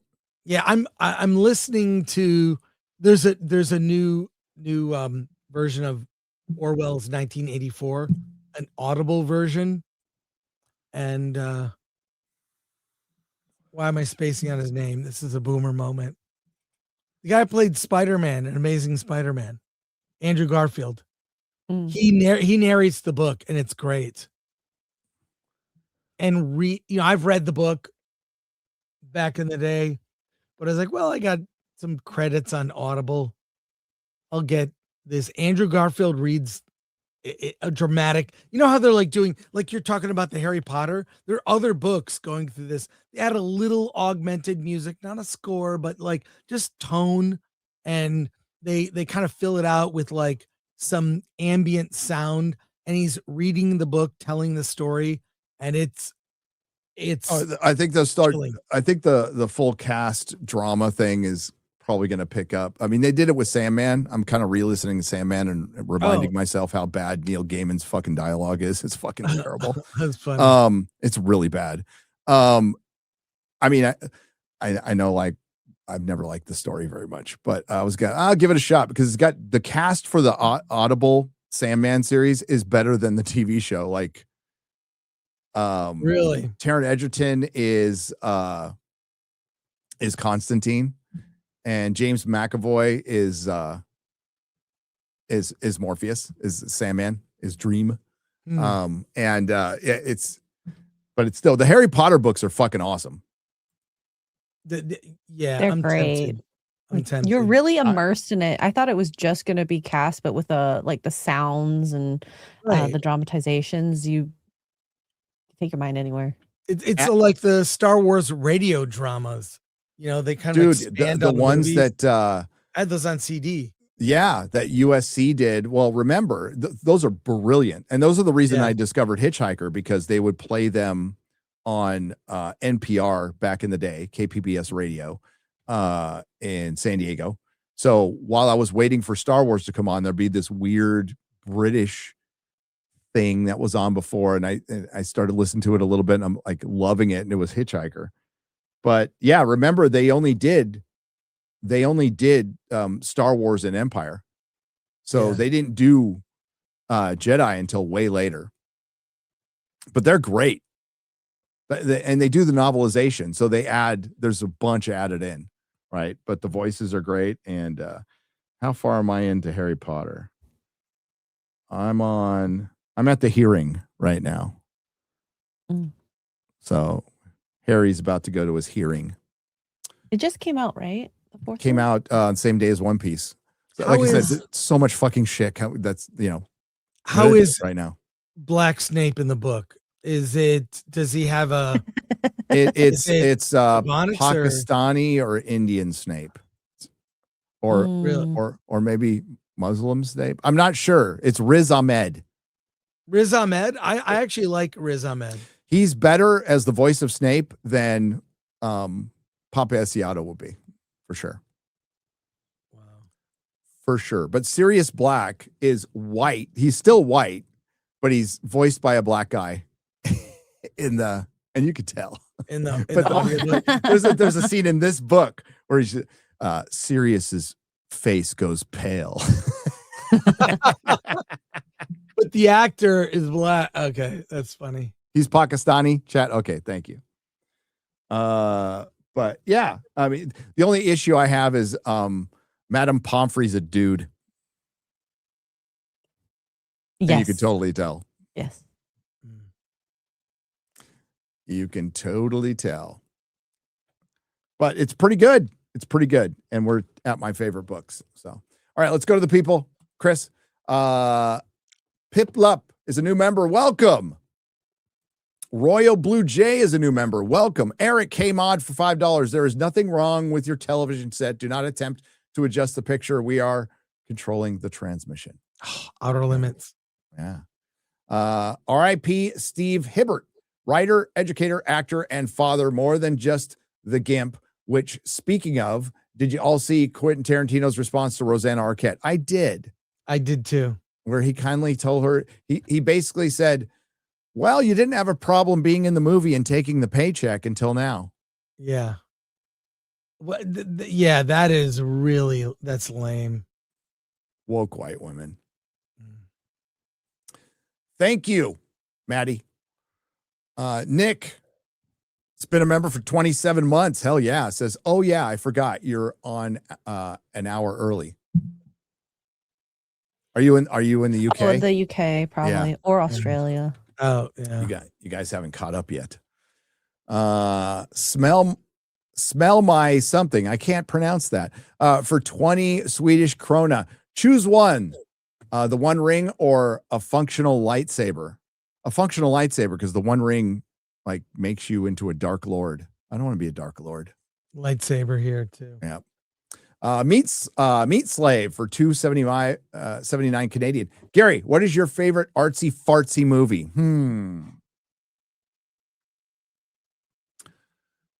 I'd have to give that some thought. Is it The Bride? It's not The Bride.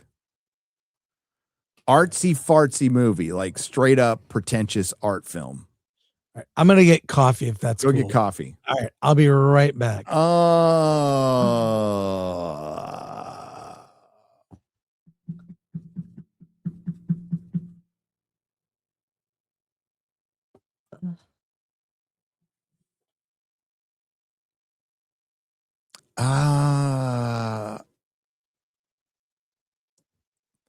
Joker 2. No. Oh, Black Swan was pretty good. I like that. I guess, what's your definition of it? Because that is vague. Because I can say pretty much any Terry Gilliam film, but he's not artsy fartsy. I'll think about it and get back to you. But if you're saying like something like Paris, Texas, like Big Fish, Moulin Rouge, Sin City, Dark City. No, that's genre. I'd have to think about that. Ooh, it might be The Lighthouse. The Lighthouse was interesting. I didn't fully understand it, but I liked it. The thing is, I don't like a lot of them. So, and it depends on what would the substance be an artsy fartsy, or is that a body horror film? I think you can have both, right? The gore that they depicted is Eric says quite American interesting. Pie. I don't know about that one. Okay. Is it artsy fartsy? Salton Sea?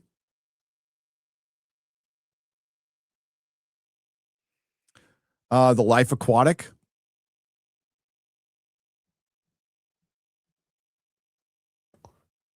I guess it depends on the definition. People are saying Eraserhead. Eraserhead's cool. Deep Throat. That's it. Salton Sea is fucking awesome. You're right, chat. Val Kilmer, Vincent D'Onofrio. Y'all should come over to SaltCon in Layton, Utah. 4 days of hanging out, board games, card games, RPGs, and Star Trek Bridge Simulator. Oh, that's awesome. When is it, though? Robert Hayes.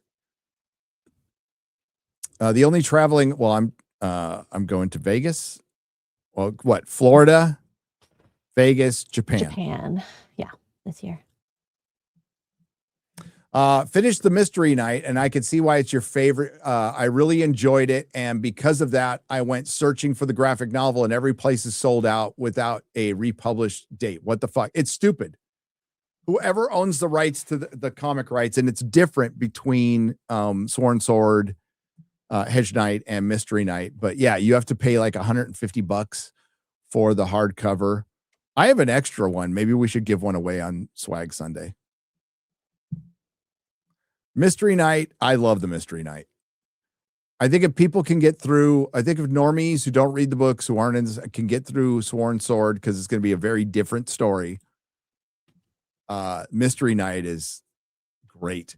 A quick PSA: if any of you guys are going to cook chicken or fish or both, make sure it is either not expired or you cook it all the way. Hail. There you go, Mexi Rage, for sure. Az says he's fine. He hasn't puked today. That's good. He has not puked today. TNA projects for $9.99. It would be hilarious if Mel came in, pulled a bride detective, and kicked you and Chris out of the stream so she could talk to X-Ray Girl. She could just call me. She'll explain like the reason she listen, I know this sounds completely insane, but my wife and I don't agree on everything. Yet we've known each other for 41 years and stayed married for over 20 years. But we can vehemently disagree on movies and still stay married. Kind of crazy. But yeah, she liked basically she liked it for style and image. I understand that. That's precisely the reasons I didn't like it. So, but my wife doesn't like Doctor Who, yet we're still married. I mean, we both hate Doctor Who now, but she doesn't like the good Doctor Who either. Women are the worst to other women. Look, what's that? What is this? Look what she's done to future women directors, I think. That's There's all one bunch word. of C's in there. I don't know why. Look what she's done to future women directors. Gotcha. I agree. I mentioned in my video, they said she set him back decades. Make FNT watch The Bride, especially Ryan. I wouldn't do that to them. I wouldn't do that to them. But Ryan might watch it. Ryan does his homework. I don't have to ask Ryan to do his homework. Ryan does the work because Ryan covers pop culture. If you're going to cover pop culture, you have to cover pop culture. You can't just, I'm going to make this is very consistent through all of my channel. And if I did, I will not make a video on something unless I watched it, read it, or listened to it. Period. End of story. Now, if it's not available yet, I will speculate on what it's going to be about. But once we're done, if I'm going to talk about it, even when it relates to box office, I will have had to have watched that movie. That's just a personal rule. The only couple of videos I can think about that I didn't play the game, which was The Last of Us, early days, when a bunch of my friends were getting strikes on YouTube. And I talked about the strikes on YouTube. Didn't really talk about the game. I talked about how Az and Ryan and Geeks and Gamers were getting struck. But yeah, I won't even make a video on a movie flopping unless I saw it. Just a personal rule. You got to watch the stuff you cover, Chris, right? I've had disagreements with people because they didn't watch the thing. You can have any opinion you want. Please defend it. I've had my mind changed on certain things, but you got to see the thing. Yeah, especially if you're a channel that covers pop culture and media. Yeah, Man of Tomorrow, they already have body wash in stores. There's your Man of Tomorrow body wash. Wait a minute though. Superman. Available. Look at the Superman symbol on his chest. Does that look like the one in the movie? Not sure, but it's Man of Tomorrow. It's Man of Tomorrow body wash. And I know it's been out for 2 years or year and a half. But I already got the body wash. And Gary, do you use it? Yes. Okay, good. They have Batman version. I prefer that. And then I got these. Batman smell like. I got these. Oh, look at this. Dr. Doom Oreos with apparently color changing cream. I'm going to do. Alan Ing and I are going to do a taste test of these on the show. It'll be color changing cream. Color changing. You're going to do a cream test changes with Alan. Yeah, cream test. So that is future live stream. We'll do a food. Are you gonna review. ASMR it? Running on empty. Food reviews. I love that guy. Rather watch The Bride from Young Frankenstein. Watch Young Frankenstein or watch Guillermo del Toro's Frankenstein. It's great. Yeah. Did you see Skydance is hiring several creatives and executives that were Me Too'd? Will this increase quality of TV movies at Warner Brothers or Paramount? I'm not against that. I mean, like hiring Brett Ratner. Okay. Yeah, you know what? Bring back Joss Whedon for Firefly. I mean, they're not involved in that, but yeah, I'm not against that, especially if they were Me Too'd for nothing. It just, individually it depends on the situation, because in some situations, dudes were and women were giant fucking creeps. But is it a sign of change? Yes, it is. Absolutely is. And I think that's good. Again, I'm surprised nobody's reached out to Roy Price. He's pretty good executive. 47 Shades, been a member for 66 months. Hail. Keep up the awesome work, Gary. How much Crow art do you own?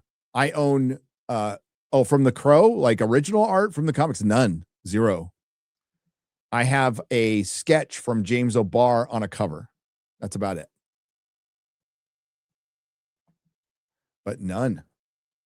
I know original art was something I was into, but when I was buying it even 15 years ago, it was more affordable. It is now not affordable in any way, shape, or form. Now I have some that's probably worth a lot of money, but that is out of my price range. Plus, I don't know.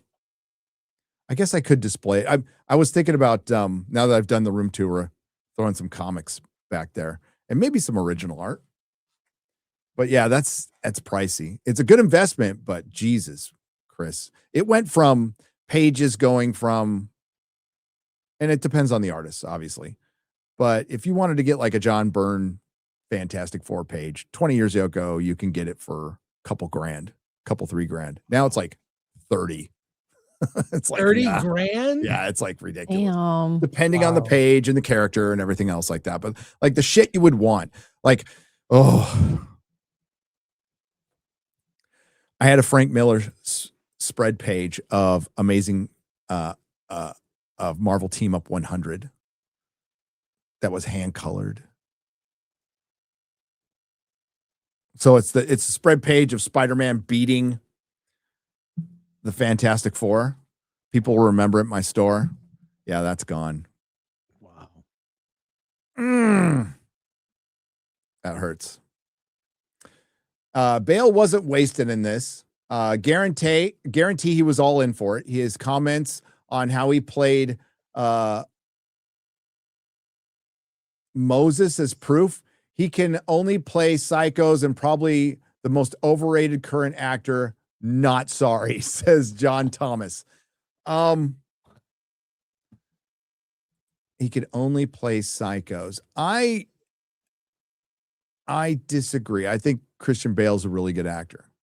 I think so too. But I think we can agree that like it's not a matter of like he was into the role. So that I will agree with you. He was completely into the role. No shame to his game. He wasn't the worst thing in it. It's what he was given. But it was so fucking incoherent that it was impossible to connect yourself to any of the characters, Chris, because they would do this random shit. And I know it's artsy.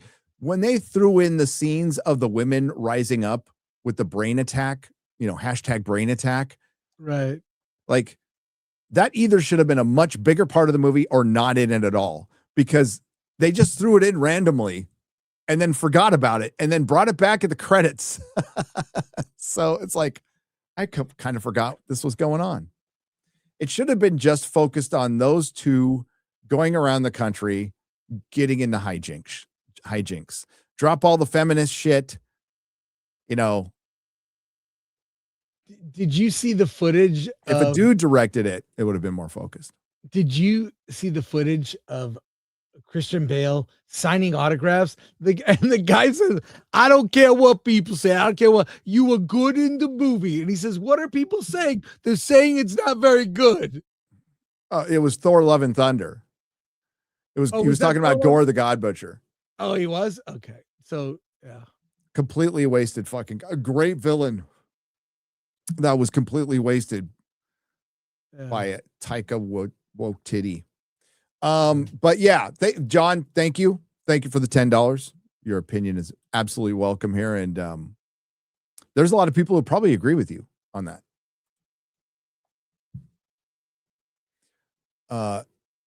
My coworker has a Momoa Aquaman standee in her office. She has no interest in seeing Supergirl for Lobo after seeing Superman.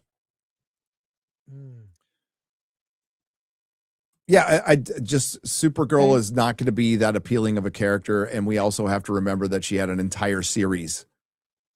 And while us nerds will go, well, that was a CW series. The rest of the world will go, we saw that. It was a TV show. Did you see Ben Affleck sold his AI company to Netflix? Didn't he complain about the impact of streaming services on traditional film industry? Yes. Maybe. Yeah, he did. Oh, he did? Oh, okay. They all did, and they're all going to work for Netflix, Matthew.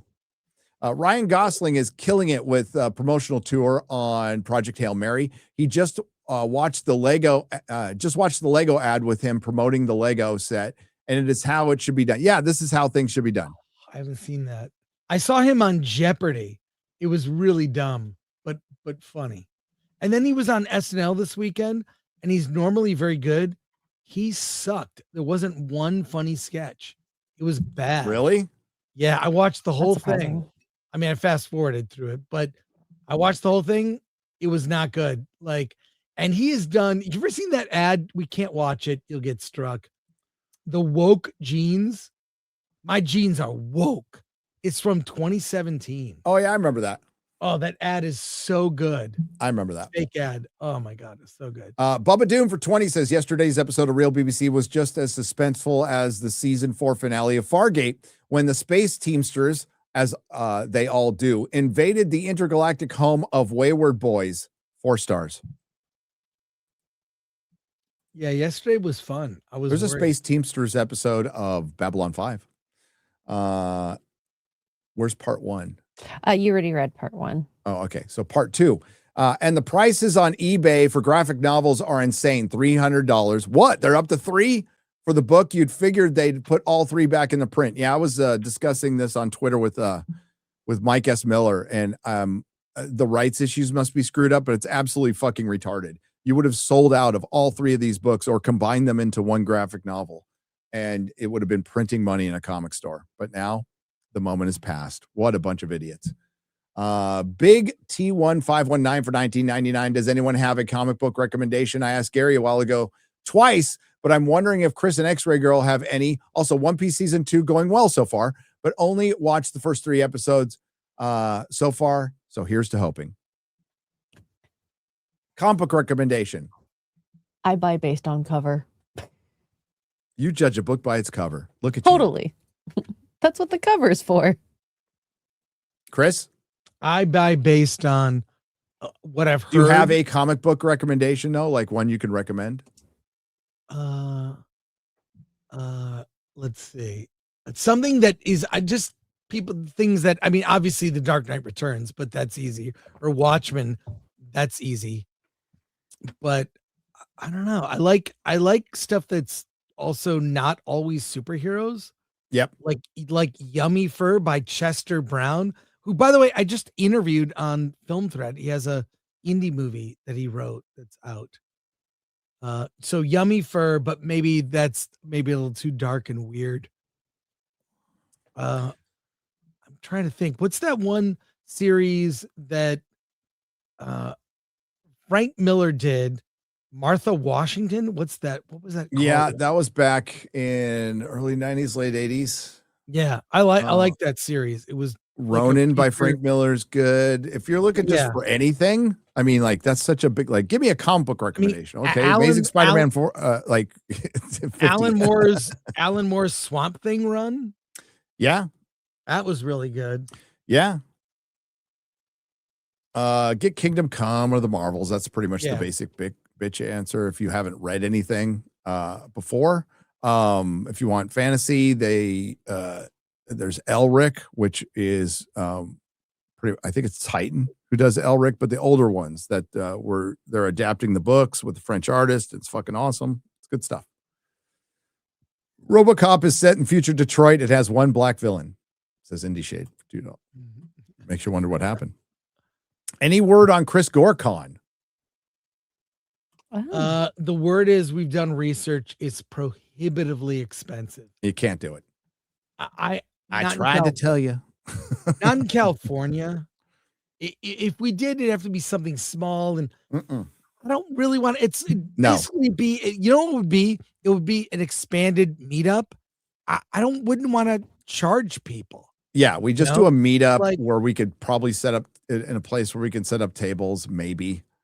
I mean, it's yeah. So yeah, that I'm it's way too complicated. It is way too complicated and expensive. Yes. Now, what I might consider doing is there are smaller cons. I could sort of piggyback on them and do programming. That would be my role. Yeah. Just like some smaller con, like in Pasadena or some, somewhere else, and just like, hey, I'll do your panels, and then it'll bring people to the con. Bunglist Wanger for $5 says, saw OP at the Egyptian Theater last night. Enjoyed it, except Miss Wednesday race swap. Joe Mangaleno at the end says he'll be Crocodile Mr. Zero. Oh, really? Oh, yeah. I heard he got cast. Yeah. So he is cast. Sorry I'm late. Beardo can't run G&G daily to save his life. Beardo catching strays in this stream. It's okay. Yeah. We relate to. It happens. Thanks for the $5. Loves nachos for $20. I love nachos too. Hey, Gary, do you think the Lanterns would have worked better as a Martian Manhunter show with John Johns as a secret agent? I think it would have worked better. Maybe. But I mean, listen, they just should have made a Green Lantern show. It's a space guy. I know they wanted to ground it, and I know they wanted to make True Detective, but there's other heroes. If that's what you're saying, there's other heroes that could have done that. I would have done, if you want to do True Detective, use the question. The one place James Gunn doesn't have his fingerprints is on his wife.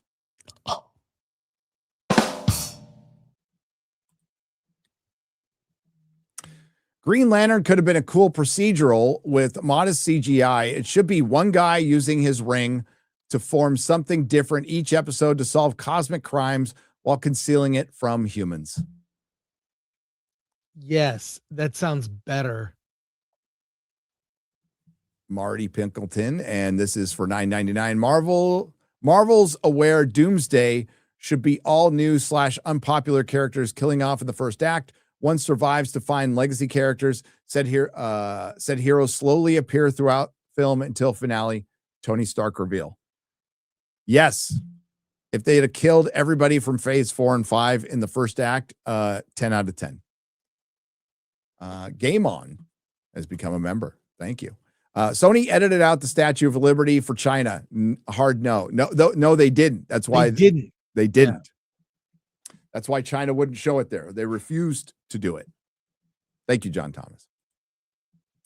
Gang, what do you think about Netflix's One Piece season 2? Is season 2 broken or not? Not so far, no. Have you seen any of it, X-Ray Girl? Like the first 5 minutes and right up to when the flower girl appears. Or all the hands coming out of so you haven't seen any of it yet. It's weird. I love it. The first fucking 5 minutes is not seeing anything. But it looked good. I liked it. I watched the opening credits and it was pretty cool. So yeah. I watched the recap. That's pretty cool. Fucking A. Doomsday clock will be when Hollywood shuts down, says Harry Brownhole for 2 Canadian pesos. What are you talking about, Gary? Crusades are awesome. They are awesome. But the reason I said that they'll call them the Crusades in Dune instead of Jihad is because they don't want to offend the Muslims. Right, Chris? Yeah. This is where I need you, Chris.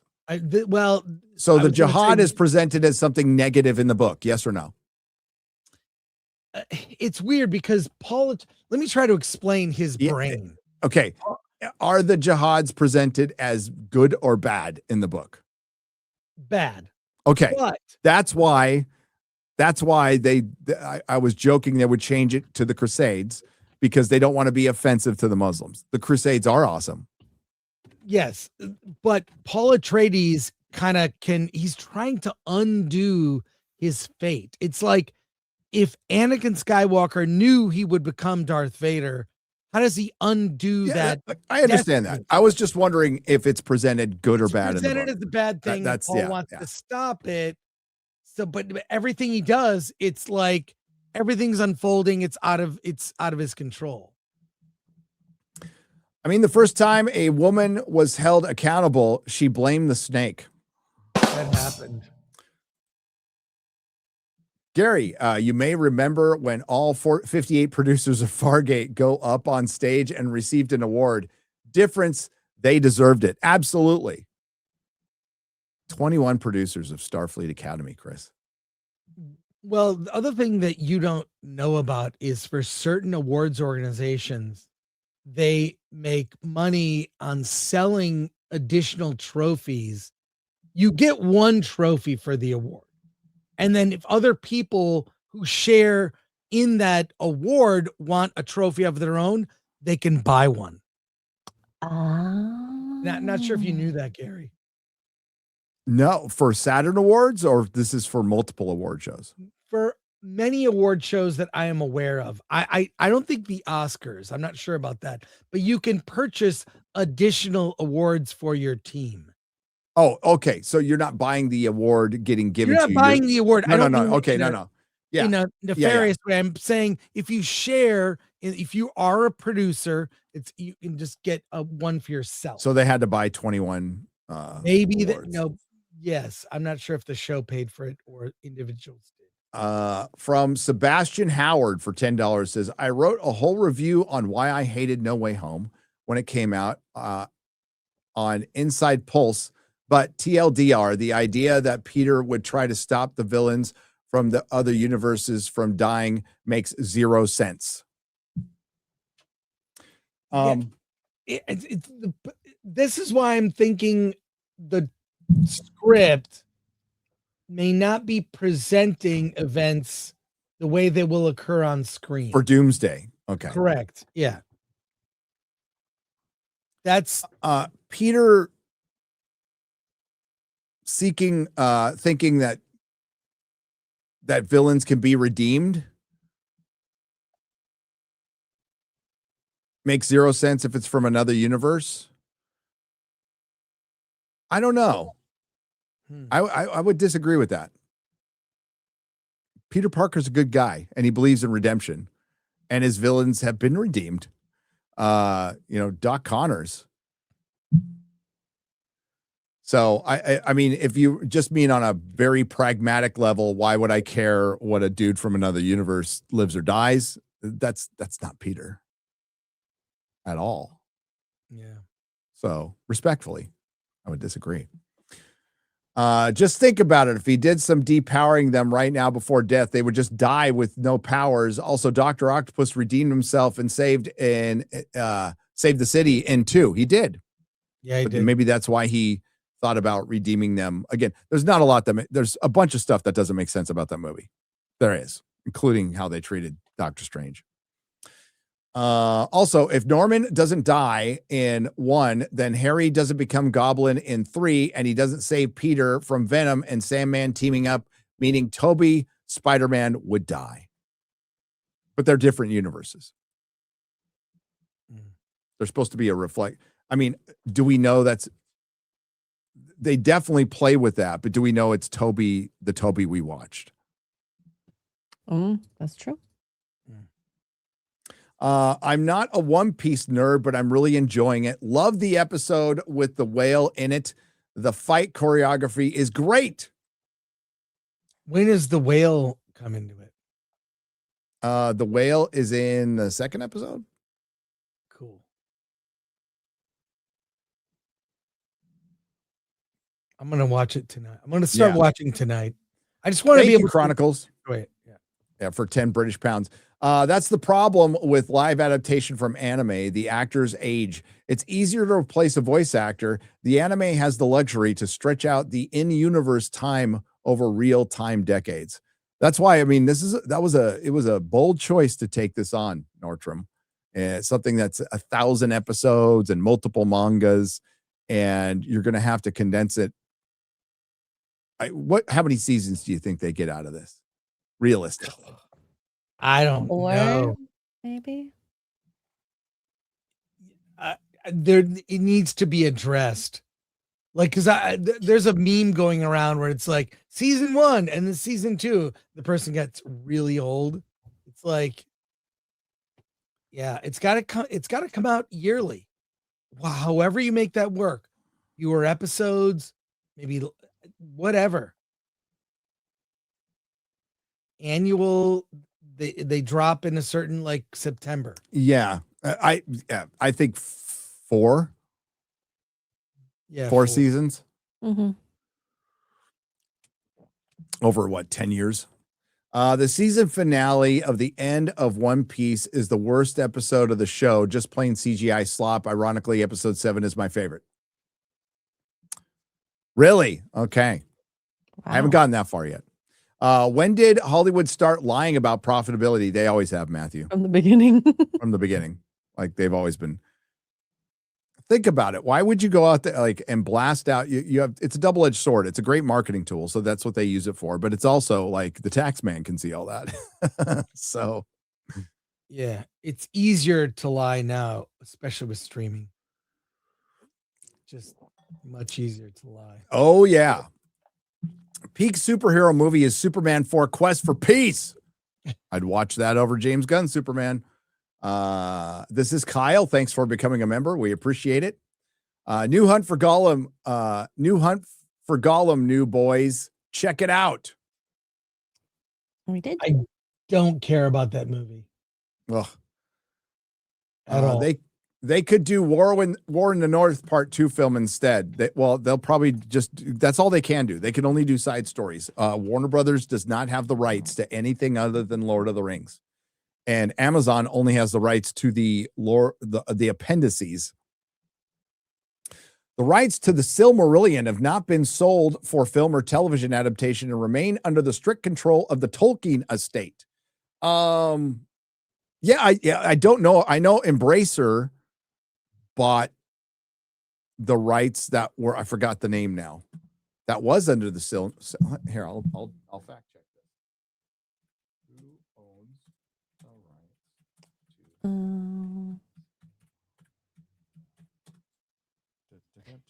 the rights? Yep, it's still the Tolkien estate.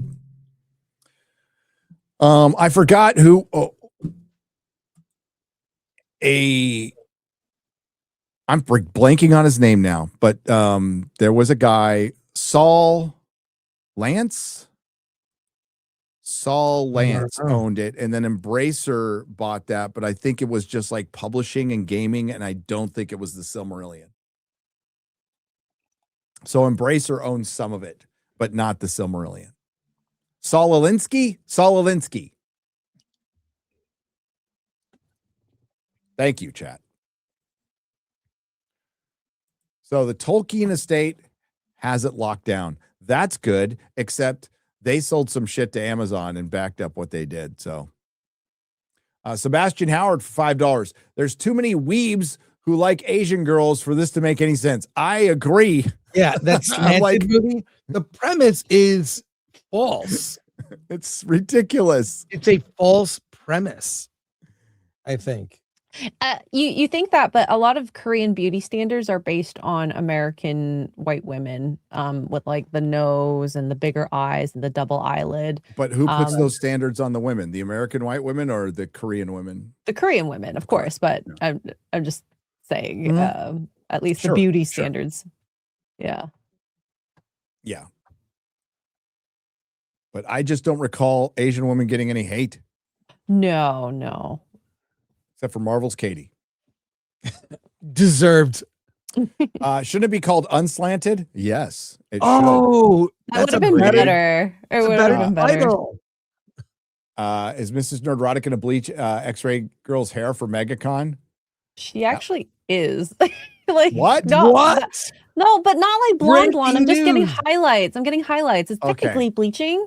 What is it going to be like? Pink When is she doing highlights that? like everyone does. She's probably Thursday or Friday. I don't know, sometime. Oh, she's We doing have it at the show.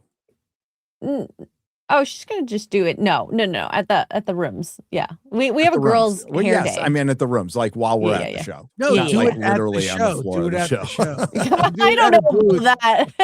I have to watch that. Question for panel: which GLA storyline or Batman or Superman you want to see in a movie? I want Forever Evil and Superman versus the Elite and Under the Red Hood. I like that run where Guy Gardner gets punched in the face by Batman and knocked out cold. It's great. I'd have to give that some thought.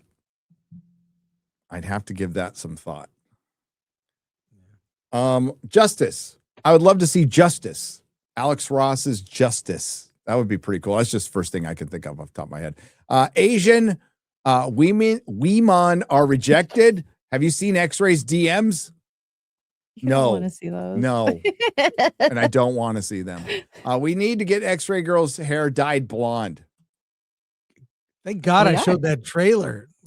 Yeah, Really up getting the kids into comics. I grew up with John Byrne Superman, What Omnibus Superman, and What Modestly Dressed Woman Hero Omnibus should I get? Moral Focus. We're all stumped. Yeah, well, I mean, I have to go down this pantheon in my mind of like, what are we gonna like? Oh, so you want a female like DC Marvel? And what George? I don't know if they make an omnibus of George Perez's Wonder Woman is awesome. And for Superman, if you can get a John Byrne Superman omnibus, a Man of Steel one, if they make that or not, or just go get the Golden Age Volume 1. Start at the beginning. Fun facts, statistics from dating websites show that men from all races show a slight but definite preference for Asian women. Yeah, it just sounds like, you know what? Asian women are like white girls. They just want to be oppressed. Just make it a fetish, okay? Get it over with and make it a fetish. Go get into bondage and you're oppressed, okay? I'm at a barbecue place and they're playing The Touch from Transformers 3. Got the touch. I want to go to a Robert Hayes. Per Martin and Tolkien, it's easier to burn a house, them and tropes, than to make one that lasts. Now we get identity over integrity in our heroes. Yeah. Word. Alex Kurtzman. That's all he has to say. Kuntzman. Oh, sorry, Alex Kuntzman. Alex Kuntzman. My apologies. Hey, Gary, speaking of Star Trek, have you heard of Steve Shives and his video titled Deep Faked Fan Wank Should Not Be the Future of Star Trek? I know of Steve Shives. Yeah, I don't think about him very much. I want a blue collar. I mean, I know him from back in the Star Trek days, early Star Trek days. I want a blue collar Trek. I want to see what it's like for Federation cargo haulers, Marines, space whalers, and trilithium drillers in West Space, Texas. Let's go. That's an interesting concept. We only see the explorers, BRB, right? So they're military, but like focusing on like other areas of like, how do they get the energy? How do they start a colony, a mining colony? Like, what's that like? Like, you know, that's a really like interesting concept. Campbell's soupy chunk. Clink Clink, I'm a Tank says, I've had a great Star Trek plot, but no resources to produce it. And my writing style is akin to outlines. Anyone want to collaborate? I mean, that out there for Clank Clank, I'm a Tank. There you go. Snacks for Two says, Kurt's Trek is a minefield. Anywhere you go, it blows. Oh gosh. Jason Nelson for 2 says, watch Jeremy John's Hail Mary review for Star Trek. I LOL. saw it this morning. Thanks. Richie Somerville for 5 says, after that slanted trailer, all I can think about is the song Turning Japanese by the Vapors. Yes. You heard that song? Turning Japanese. That's good. Turning Japanese. I really think so. It's a good song. It's a good old new wave song. Back in the 80s. Are you ready to admit that Star Trek 2009 was an abomination? Well, I mean, again, I feel the same way about it that I felt for like the last 7 years. It takes place in another timeline. The argument that you can make about why it's an abomination is it destroys the Romulan homeworlds in Star Trek canon. So fuck that. And the Vulcan homeworld. But that's in the Kelvin timeline. But in the original Star Trek timeline, they destroy Romulus and Remus. Like fuck that. Fuck that. So yeah, it's what it created was an abomination. And if I had a choice to watch it again or erase it from existence, I would erase it from existence in a heartbeat. But the things I like about 09 Trek, it was fun, a fun one, like fun one and done. But everything after has been awful. Like, oh my God. Yeah, I mean, it was like fun. The casting was fun. It was pretty good. Carl Urban was great as McCoy. So good. But like, yeah, what it made, I wish it would never existed. Yeah. Not getting over it without capital punishment. Oh, COVID? Probably not. Didn't Trump endorse the COVID jab at first during his first term? Yep. Yeah, true. Yes, he did. The Ron for £2 Watch the bait trailers, please. A colored bond test. What's the bait trailers? I don't know what that is. Hunt for Gollum with Kate Winslet as salted pork. She plays salted pork. Oh, maybe. Hello. I was very lucky to have lived in Bakersfield and be an AG during COVID. For example, we had a restaurant that closed for 2 weeks, then opened up and refused to close, and the police loved eating there. Never forget. Yep. In the new Philosopher's Stone audiobook, the background noise was too much. Drowned out narration. Narration was mid. Stephen Fry's version is better. The narrator is not as good as Stephen Fry or why am I blanking on his name now? I'm blanking on his name. It's the one I listen to the most. So Bait is it looks like a Amazon show or movie with starring Riz Ahmed. Jim Dale, thank you. God dang it. People are saying that it's like his screen test for James Bond because he wears a tux and it's an action movie. So just so you know what it is. I will say there's times where it's a little overproduced, but I still enjoy it. It's a little overproduced. It depends on how you're listening. Most people listen to it in headphones because it's made for Atmos, right? I don't know how many people are going to be sitting in their with their surround systems listening to the fucking book. But no, the narrator's fine, but she is not as good as Stephen Fry or Jim Dale. Like not even close. But I like the voice.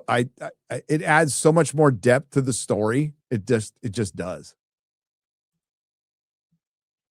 Yo, Nintendo, I hear you can make you want to make a Metroid movie. Just keep Miyamoto in charge and keep Jar Jar Abrams and Alex Kurtzman the fuck away from it. I would keep them away from everything. Guys, looking forward to getting the Tomy Enterprise refit soon. Still waiting. Mine just shipped. Nice. The refit. Yeah. Did you get it, Gary? No, I didn't get the order in time, so I'm gonna have to get it like secondhand. There's pre-orders on eBay I can get. It's expensive. It's very pricey. Oh, how much is it? It's like I don't know what it's going for a second. Maggie Gyllenhaal set back female directors. GRR only rewrites British history. Couldn't tie Tolkien's shoes. Art movie. The Gift. Perry Farrell. Hail the Fellowship. Perry Farrell. Lot of random thoughts in there. Yep. Started writing Star Trek fanfic because of the latest series. I don't know if this is good or bad thing. It's up to you. If you're getting fulfillment out of it, that's great. What lesser known comic book or pulp characters would you like to see get their own TV series or movie? Black Terror. I can. Machine Man. There you go. It's Kirby. It's such a good run. Mr. A.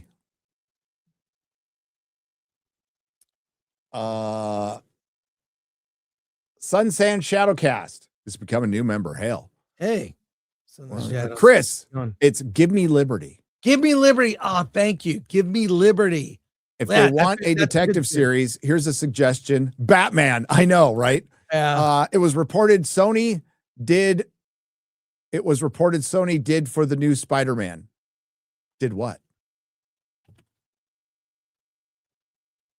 Did what? Oh, okay. In Chris's interview with why am I blanking on? I'm blanking so many It was names. the now. guy from Sony. They refused to cut out the Statue of Liberty. That's what the reference is. They did not take it out to appease China. Right? Is that what he's talking Tom about? Rothman? Yeah, that's I figured. So Tom Rothman in that interview said that he was asked to take out the Statue of Liberty and No Way Home, and didn't. And then somebody asked him, "Is the Statue of Liberty in the next Spider-Man movie?" And he's all, "By coincidence, it's not." So they didn't take it out. It's just not in the movie. Yeah. So they didn't take out the Statue of Liberty for China. Now, would you argue that they made sure they didn't show it in the movie so they can get the release in China? I believe that argument. But they didn't take it out. Oliver Stone, thank you, John Thomas. Oliver Stone should have made Miller's Give Me Liberty. Give Me Liberty. The grade school down the street had to change their team sports name, Crusaders, because Muslims started going there in Chicago, by the way. Yeah, the Crusaders is that's a better name than the Commanders. Like the Washington Crusaders. Imagine the unis for that. That's what, like, if you get a team in England, you could just call it the England Crusaders and just have big red crosses on your helmets. Yeah. Yeah. And then do the Washington Grifters. That would be better than Commanders. The Washington Grifters is more accurate. Yeah. Chris had a special cameo in Fargate, if you remember. Well, Chris is a Fargate. Sure. Congrats on all the new dog Ace. Oh, thanks. I just hope you do sensible thing and adopt his litter mates, Gene, Paul, and Chris. Ha ha. I see what you did there. Well, I was for actually calling him Sirius. I got outvoted. So he is named Ace, which is Batman's dog.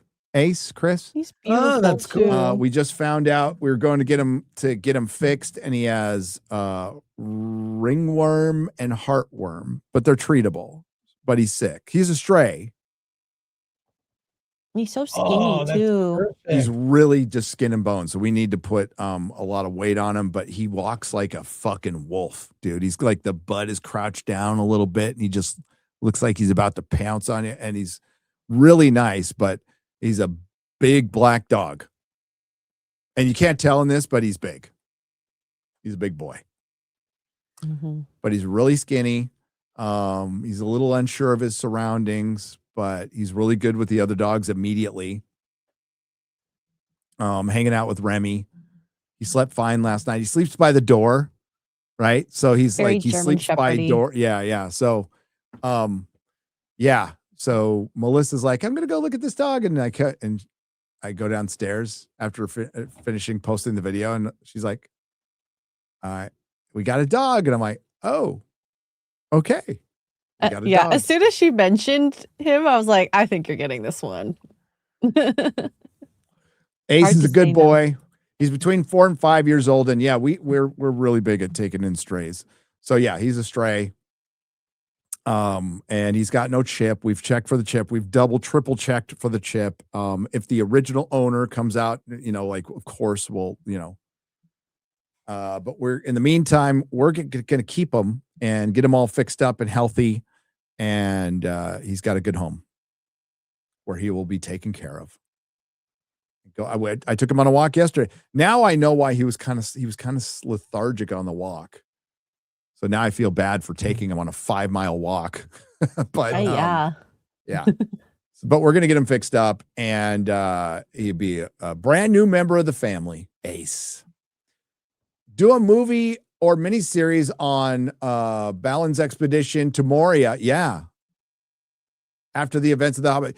I mean, they're gonna keep doing this. I honestly, I just wish they would just not make anything. By the way, Audible has the complete L. Frank Baum Wizard of Oz for just a couple of bucks. The real Wizard of Oz. Thank you for becoming a member. Biggie Reviews. Any plans for Oscar Watch Party? Yes, we talked about it. This is a good time to plug, Chris. Plug the Oscar Watch Party. We're doing the Oscar Watch Party. It's Sunday during the Oscars. Join us. Alan and I will get there early. We'll watch the red carpet, but then join and watch with us. We'll literally be watching the Oscars, reacting live. Put us on your phone or tablet or whatever. Who's going to be there? You, Dante, some special guests. I'm still trying to line people up. I asked but he's probably out. Like he could pop on for a bit. It's late for him though. Yeah, it's late for him. So I don't want to bug him too much. And that thing goes like 5 hours. Yeah. I'm dropping the link in the chat. So just go over there and hit notify me. Oh, you found it? Reminded. Yeah, it's up. Thanks. Appreciate that. I'd like to apologize to X-Ray Girl for dragging her into the pork chop sandwich gate by mistyping X-Wig's name for X-Ray on a super chat on yesterday's Cobra Cast. I know a little bit of what you're talking about. It's something about some guy from Tuesday night's main event getting a pork sandwich at, I think, Culver's, because it's on a secret menu, I would guess. I don't know anything about that. I don't know either. I don't know. But I'm dying to go. Guess you got to be there. Yeah. That's cool. Did you see the recent tweet by John Barrowman? He flat out said he was only in Jodie Whittaker's era to boost the ratings. LOL. Wow. That's true. Really? It's true. Yeah, it's true. It's true. Absolutely true. Normie 95, thank you for the 59 Swedish krona. Who are you casting as Voldemort? I think they got I think if the Paul Bettany rumor is true, I think that's great. I think Cillian Murphy would be great. Oh, Paul Bettany would be really good. Yeah. I'm down with both of those.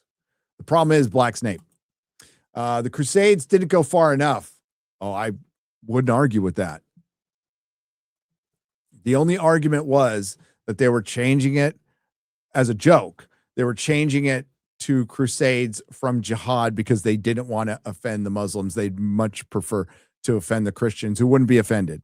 But the whole point was they don't want to offend the Muslims. The bold Hollywood that will have Cynthia Erivo, whatever fucking name is, play Jesus Christ. Have a trans dude play Jesus Christ and Jesus Christ Superstar. Okay, you're bold. Do something on with Muhammad. Show me how fucking bold of an artist you are. Well, I'll just say, not to extend the show longer, because I know you hate that, but St. Patrick's Day is next Tuesday, the 17th. I will celebrate with my people, the Irish people who were once slaves. Dress in green all you want. culturally appropriate. You can say the accent. You can use every insult term for an Irish person. We don't care because we're not pussies. You can culturally appropriate, dye your hair green, wear a green hat. I don't care. Make fun of the accent, make fun of whoever. We're not pussies like a lot of other people who are pussies. You can't make fun of them or say anything because they're weak. They're weak. And Irish people are strong and we have a sense of humor. So I think it's truly the best. And wear a green whatever. A green, you get beads. Mostly it says like Coors Light and then beads, the clover. We don't give a shit. Dressing green all you want. Dress like a leprechaun. Drink Wear a green green beer. hat. Green Mhm. beer. All of it. You are all welcome because we're not fucking pussies. There's my my rant. Cultural appropriation. Yeah. How much do we have to go, X-Ray Girl? We have some rants, or not rants, Streamlabs over here if you want me to read them. Yeah. I just did a rant. Joshua Curtis for $5.99 says, "Hail Gary in chat. 1, I apologize for my last rant. I just landed remote work for a season. 2, I bought Wolverine Enemy of the State and reading now. Brilliant. 3, thank you for all that you do. 4, hail to TX23. Thank you for all you do. Cheers." Trent 100 for $1 says, "Will the evil red wall sealing off the Federation made by Omega 47 be brought down in the final episode of the Magic Star Trek School Bus?" That's one way to call it. King Sorrowful for 5 says, "What's your update on One Piece? I finished 3 episodes. Zoro fight scene." I think I read that. Never mind. Fight scene sequence than anything Marvel has put out. Arg Another Name for 20 says, to quote Florence Nightingale, "Women crave for being loved, not for loving. They scream out at you for sympathy all day long. They are incapable of giving any in return, for they cannot state a fact accurately to another, nor can that other woman attend to it accurately enough for it to become information. Now, is not all this the result of want of sympathy?" I don't know how to respond to that one. I think it depends on the woman. Well, I guess that's the quote, I suppose. So, yeah.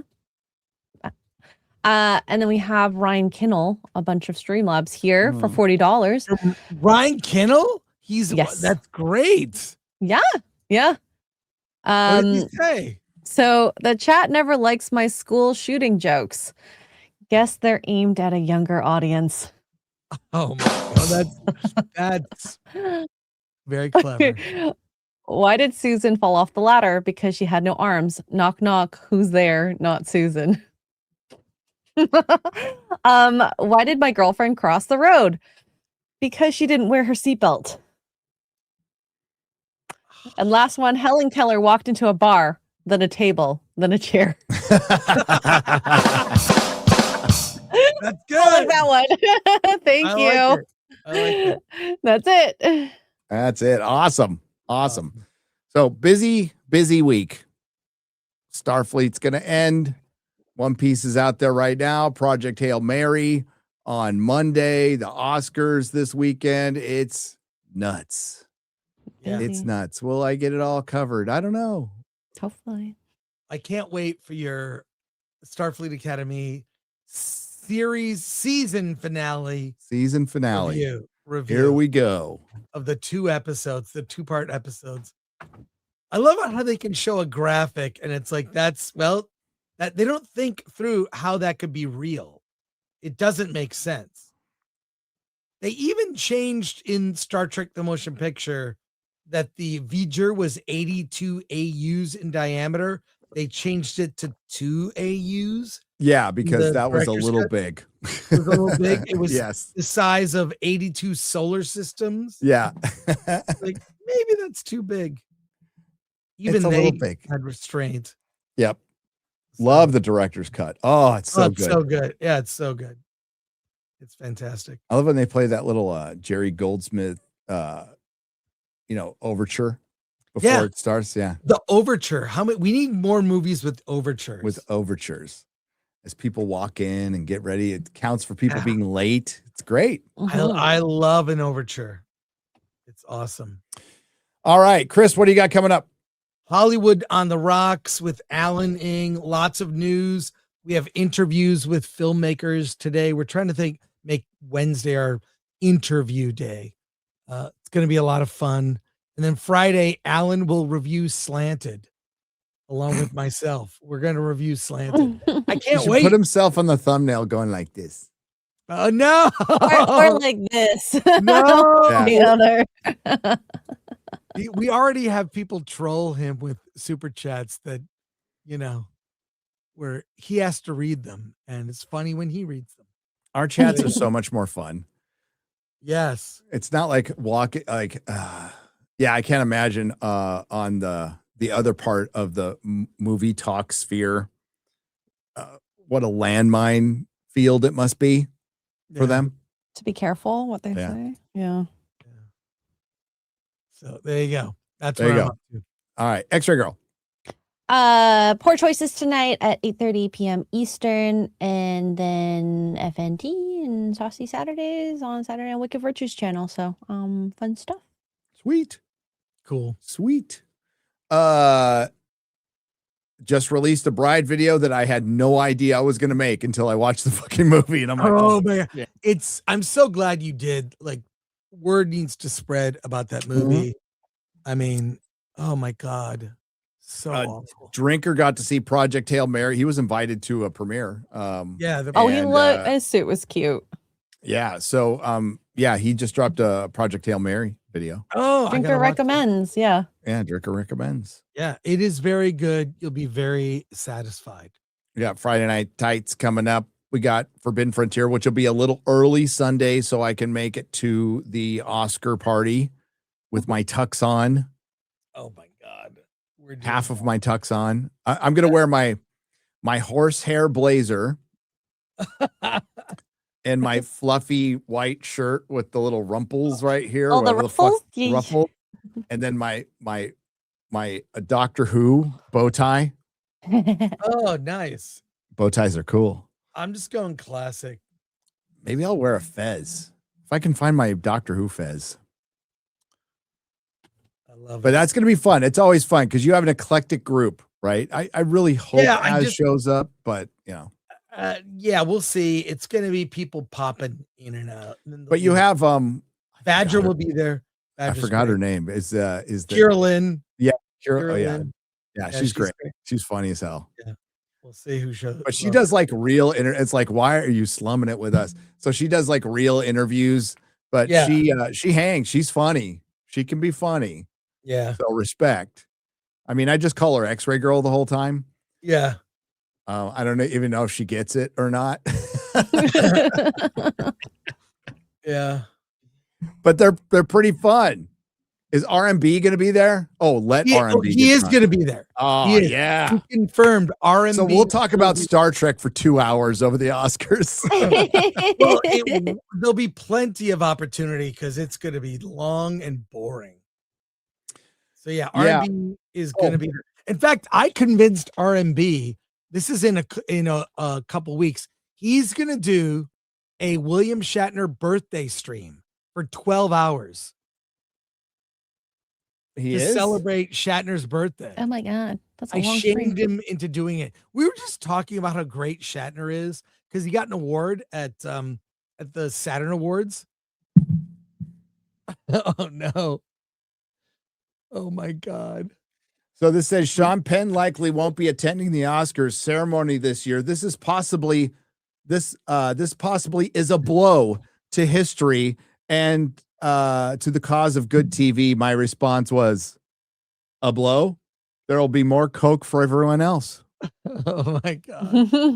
He's not going. Why? For what dumb reason is he not going? I don't fucking know. I don't fuck Sean Penn. Someone said a really funny thing. There was a picture of Sean Penn. They said he looks like someone who had a cigar blow up in his face. That's what he looks like that all the time. But yeah, so RMB, like Shatner's birthday is coming up in like like 10 days ish, and R&B will do a 12-hour stream as a tribute to Shatner because he's been so maligned by the new Trek. They're always Yep. leaving him out of, like they always forget him and his importance. And we showed his speech at the Saturn Awards. It was awesome. Yep. Because that classic thing where he sings Lucy and the Sky with Diamonds. Yeah. Like Rocket Man. Sorry, Rocket Man.